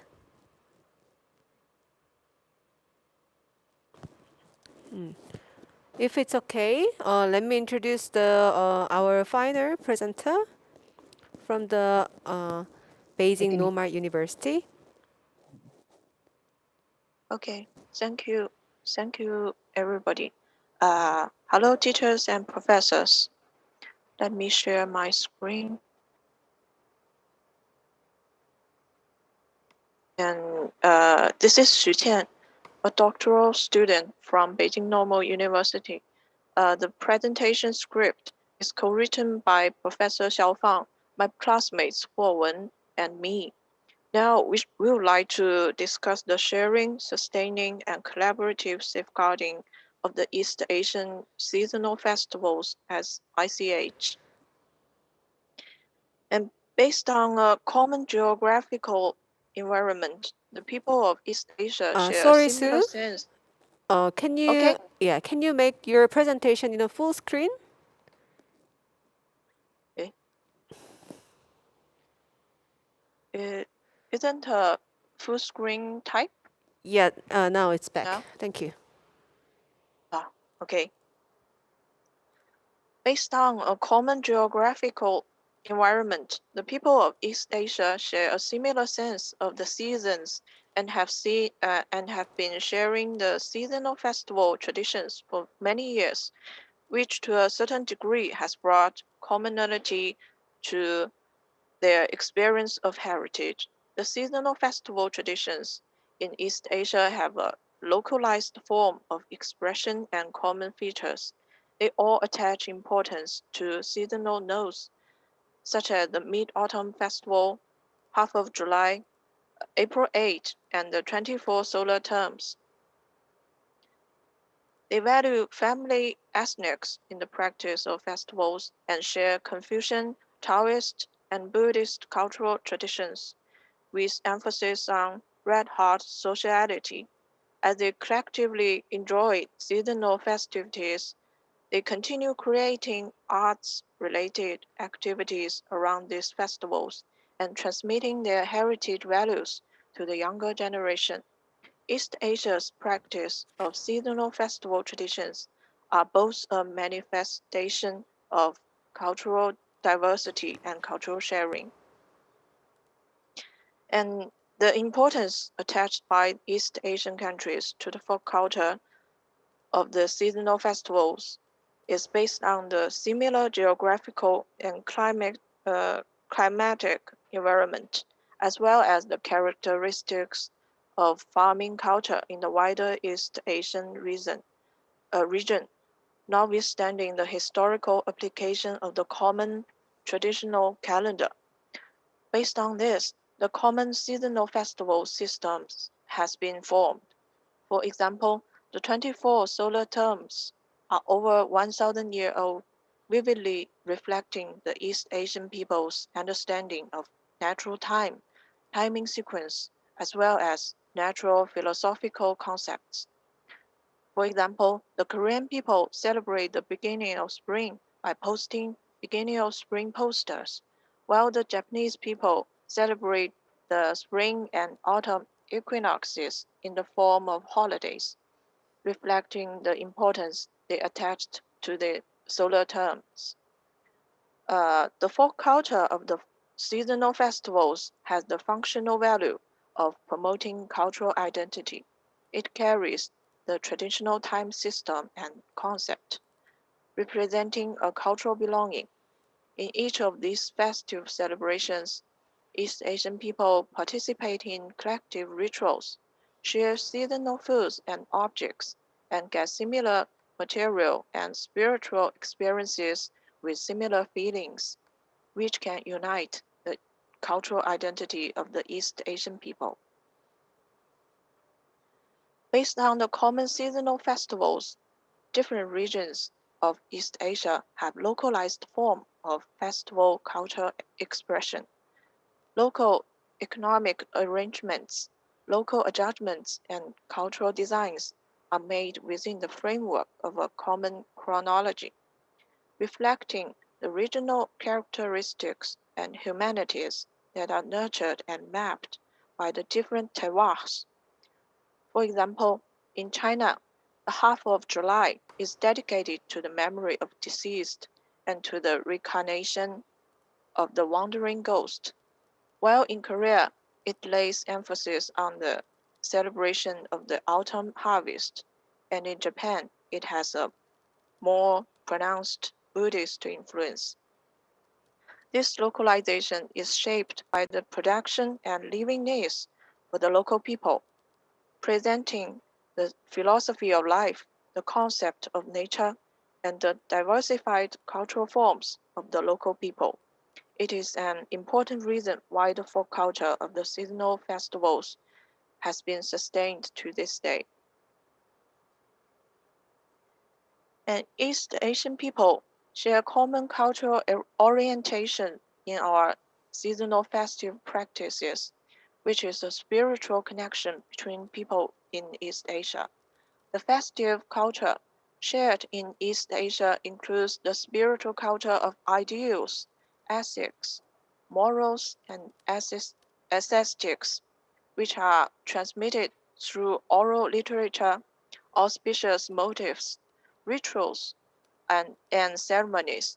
It also includes material culture in the form of festive foods, costumes, ritual objects, and crafts, as well as behavioral culture in the form of rituals, ceremonies, performances, and skills. They all emphasize the values of family happiness, interpersonal harmony, red hot sociality, harvest and prosperity, health and longevity, and the harmony of nature and man. Everything that can be felt in the festivals, such as everyday life associated with them, in the spiritual, material, and behavioral culture that can be exchanged between the countries of East Asia. As previously stated, East Asia has many common seasonal festival culture foundations and can exchange distinct aspects of seasonal festivals as a central heritage component to form a standing sharing mechanism. We may choose the grand festivals in 4 seasons, such as the New Year in spring, the Dragon Boat Festival in summer, the Mid-Autumn Festival in autumn, and the Winter Solstice in winter, and use these festival days as our shared time nodes. A yearly cycle of appreciation and exchange events can be held. The sharing activities are combined with different focuses of the countries in East Asia to form a standing sharing and exchange mechanism. For example, through documentaries, film, live TV, and webcasting about the festivals and offline festival events and festival tourism, we can share the festival culture in daily life with local distinctiveness. For example, the 24 solar terms are related not only to farming and health, but also to food, certain kinds of plants and flowers, and the aesthetics of life. These types of culture are all highly local, and there is even a rich diversity between different regions in one country. The seasonal festival culture is not just a legacy of the past.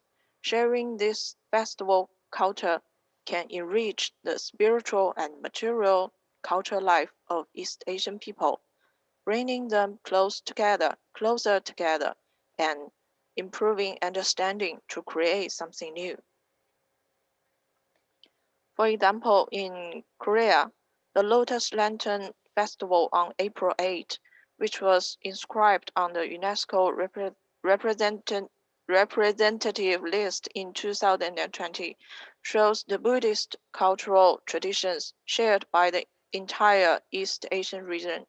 In China, a grand Buddhist festival is celebrated on April 8 too, and in some parts of the country, it is a festival related to minority legends and agricultural production, which is celebrated in different and rich ways.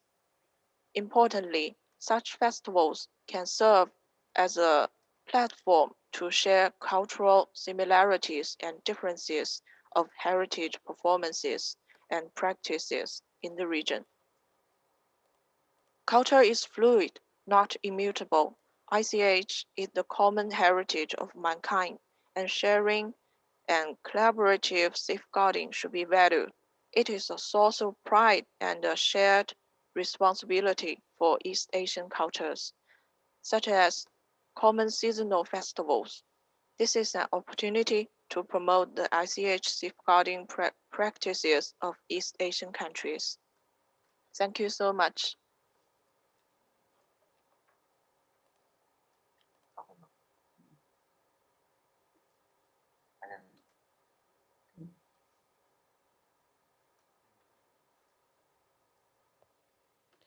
Thank you for all the articles read. They're all highly informative, interesting. And we now open the question and answer from the listening audience. Yes, yes, I have one question from the audience who are in online to Dr. Hien. So we know how the valuable we share the heritage with other countries, and also in the countries across the ethnicities and etc. But what is the benefit of the multinational UNESCO's multinational nomination? What is the what will be the benefit of the multinational nomination by UNESCO? There was the one question from the audience to Dr. Hien. Yes.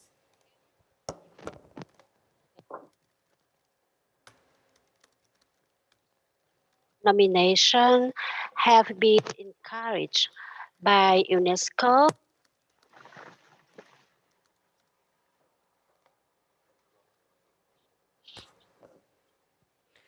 Sorry, Hien, we cannot hear you. No.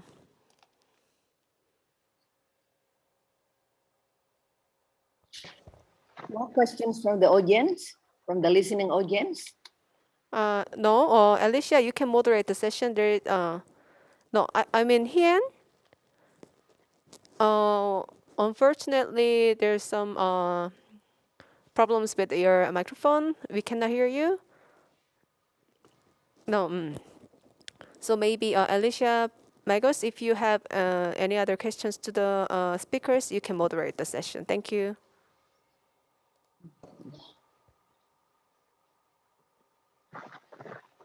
Can I give my comments?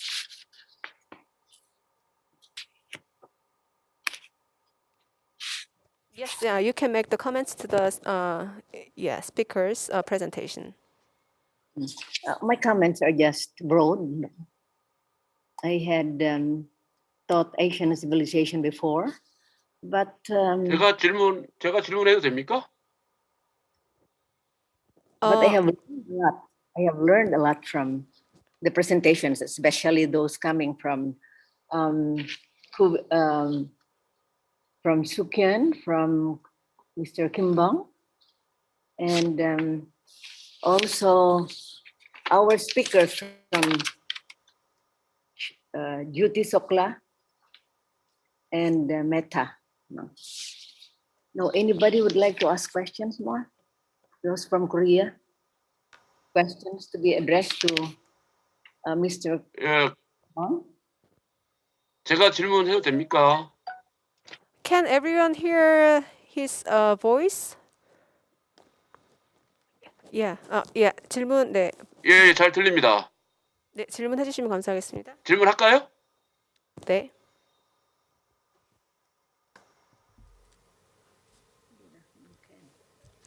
네, 질문해 김방울 주시면 교수님 질문해 됩니다. 주셔도 되십니다. 네. Okay. 궁금한 게 있어서 몇 So 가지 I have a question. In fact, I have several questions that I would like to ask. 안찰 메타 선생님한테 First is to Dr. Anchal Mehta.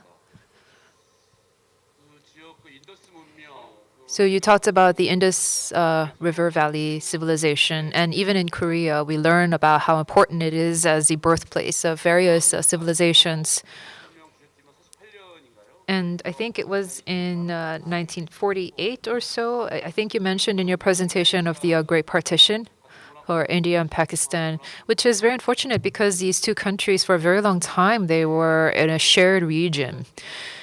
And we have something similar in Korea because the North Korea and South Korea have been divided for about 70 years now since the war. And so, we used to be one heritage sharing ethnic nation, but for 70 years, we did not have a lot of exchange with each other. And that has led to a lot of heterogeneity culturally between the two Koreas on the peninsula.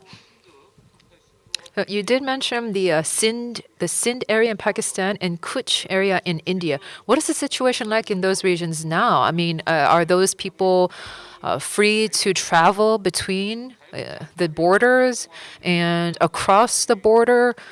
Is the movement of people free? Because in Korea, there's a lack of free movement. So I want to understand what is the situation like in the border regions between India and Pakistan. So that is my first question. And I would also like to ask a question to Jyoti Shukla. And you mentioned this traditional woven fabric handicraft of Azarak, and that the different communities engage in exhibits and different seminars and all that. These woven fabric handicrafts, they use different patterns, the geometric patterns as you mentioned, and they must use dyes and color the fabric. In Korea, when we have a similar traditional fabric art, the traditional dyes, some of them have been replaced by artificial means. So in the past, all of these dyes were naturally produced and they were all organic. I wonder what is the situation like with Azarak? Do you still use all natural dyes, or have a lot of the materials been mass produced, or are they made in factories now? What is the situation like in terms of the material? Are they organically and naturally produced? Those are my two questions. Ancha, would you like to answer first? Yeah. Please go ahead. Thank you, sir, for your question. As you said, is the case in Korea. The situation is similar in India and Pakistan.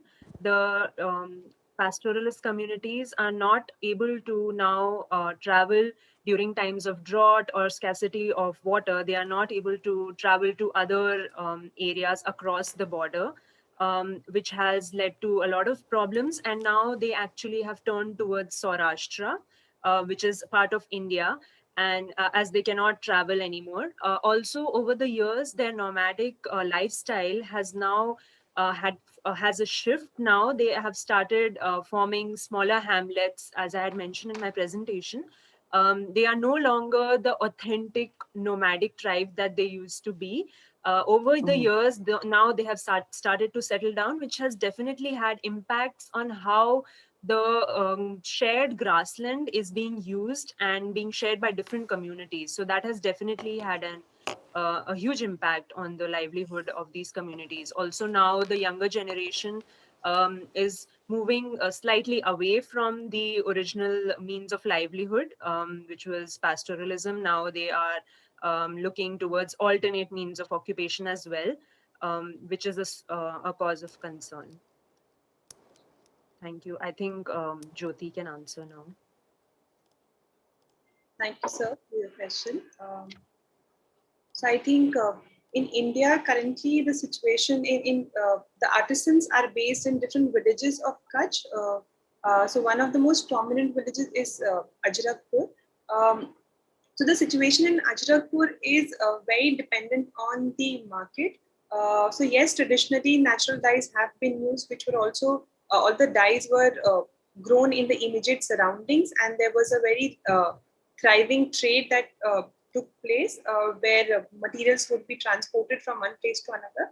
But now with the influence of very readily available chemical dyes, there has been a shift in which artisans have started using, for instance, for indigo, which was available in the region, but now German indigo is used extensively.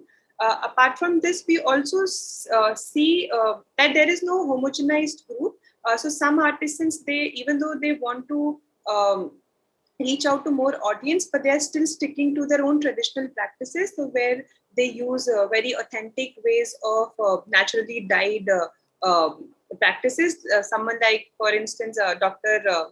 Ismail Khatri, who has also been given a doctorate honorary degree, and so he has been very focused on using only authentic practices and his family. But then there are a number of other artisans as well who use both. They use traditional practices, but at the same time they also use chemical dyes. And there are also a group where they use only chemical dyes because of the cost that is involved and the time that is involved in the traditional block printing process. But what is also interesting to understand is through my telephonic conversations with many artisans who had the exposure to go to Sindh, they also shared that in Sindh, though, a large majority of the artisans still use the traditional practices, which are very time consuming. And there has not been much change in the way the process was developed before and now. So that's why also the artisan shared that it was a great exposure for him to go and see those older practices, which I think are no longer existing in Kutch. But yes, it's there is no simple answer to say that this is used or that is used. There are different artisans use different kinds of practices, but yes, chemical dyes have entered the market and they are used intensively by the artisans. Thank you.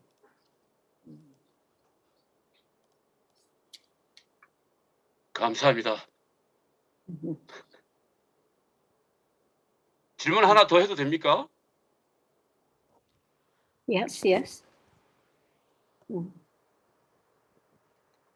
예, 이번에는 그 바비 So 로페즈 for this, it's to Dr. Lopez. 궁금한 거 질문 드리겠습니다. So my question to you, Dr. Bobby Lopez, is I'm Anitism and Anito was an unfamiliar term for me.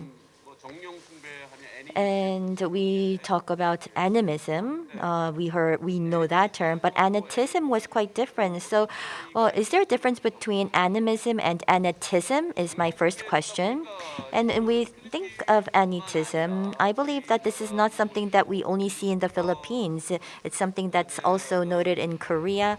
And I believe that it's a type of universal culture that can be identified around the world. But as was mentioned, we do see climate change, environmental degradation. These are some of the common challenges of the global world. And we need to find a way to solve these global challenges.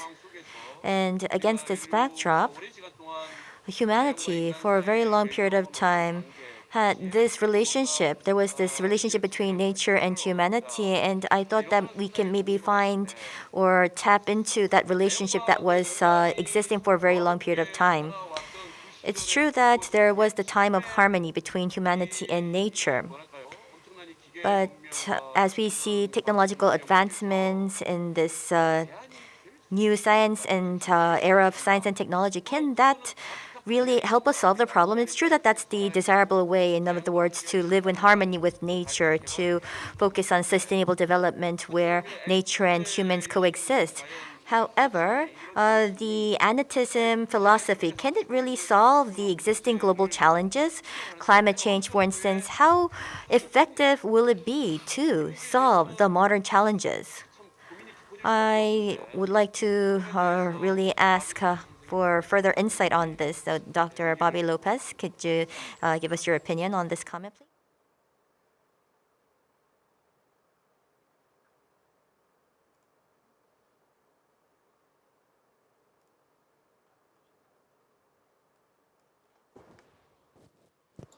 The host would like to unmute you.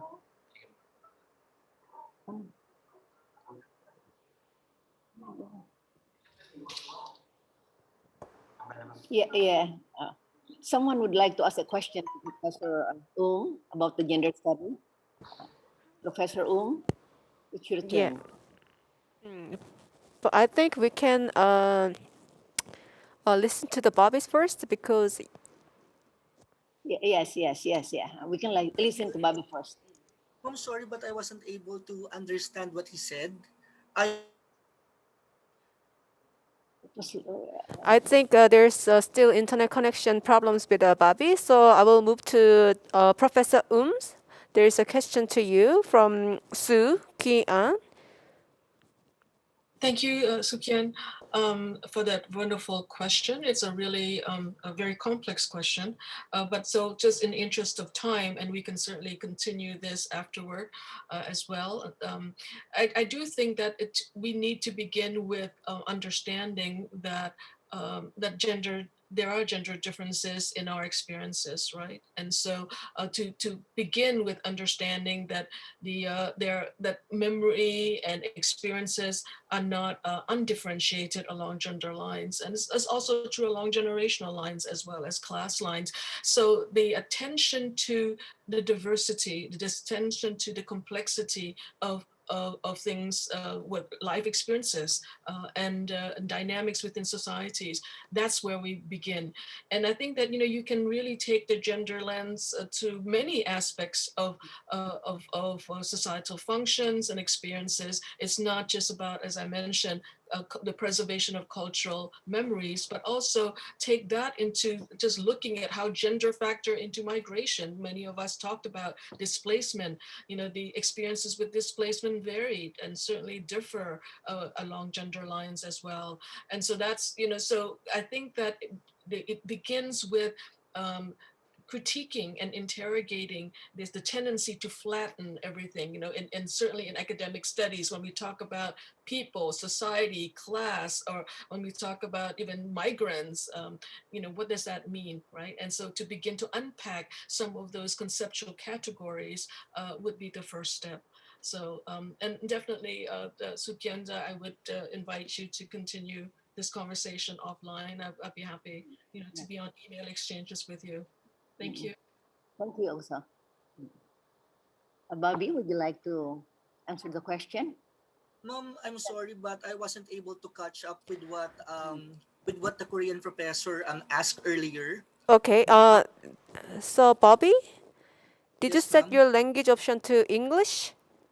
No, ma'am. Interpreter. I forgot to do that. So you can change your interpreter option to English. You can see the button on the Yeah. bottom of the screen. Yeah. Did you find it? Yes. Okay. I already. 오케이. 김방울 교수님 그 바비 씨한테 했던 질문을 이제 아주 축약해서 다시 한 번만 전달해 주시면 감사하겠습니다.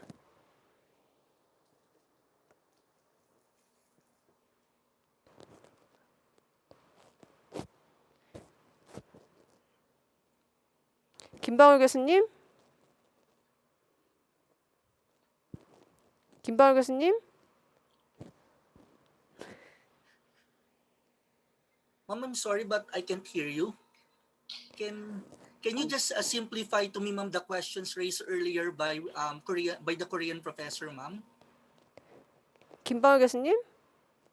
He wants a question to be simplified. Yes, ma'am. I didn't get it. I wasn't hear it, ma'am, 예, very 예, well because to 알겠습니다. begin with, it's in Korean. 그 애니미즘, 아까 발표 Thank you, thank you. 애니티즘하고 애니미즘은 어떤 뭐 차이가 있는지.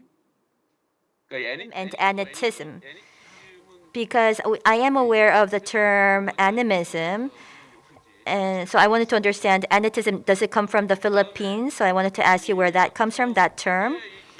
And the second question was the global climate issues and the environmental degradation challenges that we are faced with. How effective will anitism be in solving these global challenges? So do you believe it can be effective going forward in solving climate change issues? It's true that it's about a coexistence and harmony between nature and humanity. That is the desirable way to go. However, you've mentioned about the indigenous people, their knowledge, their local knowledge. Can it really be effective in tackling climate change and the global issues at hand? How effective will it be? What kind of role do you think it can play? So I'd like to ask your opinion on that, please. The questions are two. It's a little bit long. Bobby, maybe you could differentiate first the difference between animism and then animatism. Yeah. Actually, if we're going to look at the development of this kind of belief system, almost all religions in the world begin in animism. The only difference, I think, is the word from it was derived. The word anitism was actually derived from Proto-Malayo-Polynesian kanitu. No, and anito refers to the spirit because the word animism was actually derived from the Greek word anima, meaning spirit. When it comes to the essence of the meaning of the word, they are just the same. Anito and from the Proto-Malayo-Polynesian word kanito and anima from Greek, both means spirit.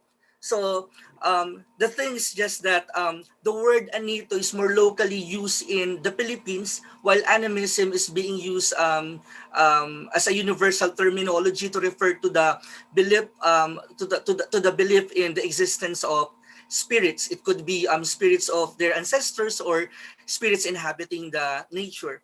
Now, when it comes to the second question, how anitism could help in adaptation to the threats brought about by climate change, not just here in the Philippines, but as well in the other parts of the world. A lot of studies now were showing that indigenous practices that are anchored on anitism, not just here in the Philippines, earlier from my presentation, I have shown you that, for example, in Kota Balud, Malaysia, Thailand, Indonesia, India, Bangladesh, there are similar beliefs to what we have here in the Philippines. No, the belief in spirits dwelling in nature or the spirits inhabiting the nature, and this belief in a way, as shown from my presentation, is very much helpful in protecting and conserving our natural environment. In fact, I made mention about the study made by Grimm's. In the study of Grimm's, he actually highlighted the very importance of indigenous beliefs in producing ecologically sound behavior.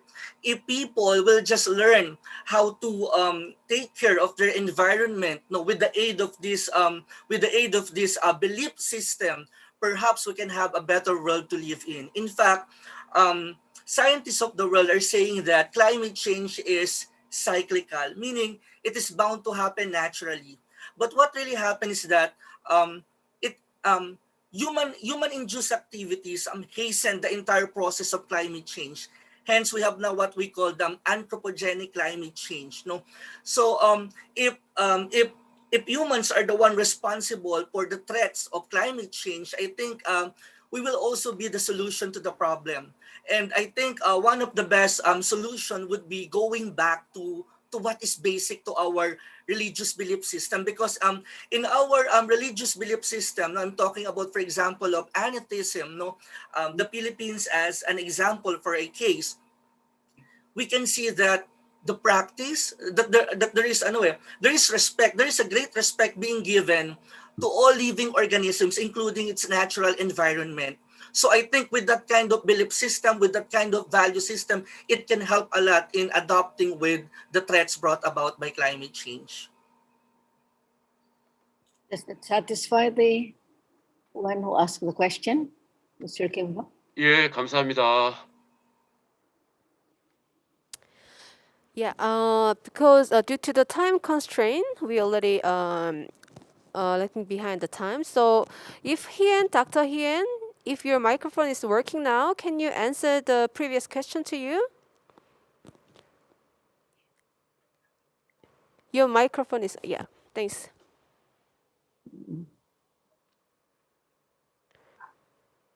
Oh, I think it's not, I think it's not working. I'm sorry, but we cannot hear Dr. Hien. So, yes, I'm so sorry that your microphone is not working right now. So due to the time constraint, I think I'd like to close today's seminar by thanking all the speakers, moderator, and audience who are with us online through YouTube and Facebook. We really appreciate your being here. For your information, all the papers presented during our two-day international seminar are uploaded at ICCAP's website, and so you can find it anywhere. And also, in addition, you may watch the recorded videos at ICCAP's and Korean National University of Cultural Heritage YouTube channels anytime later. And thank you for being with us through our session yesterday and today, and I hope to see you all in other upcoming events. And thank you very much for the speakers and moderator. Thank you. Bye-bye. 바이바이. Thank you. Thank you. Bye bye. You.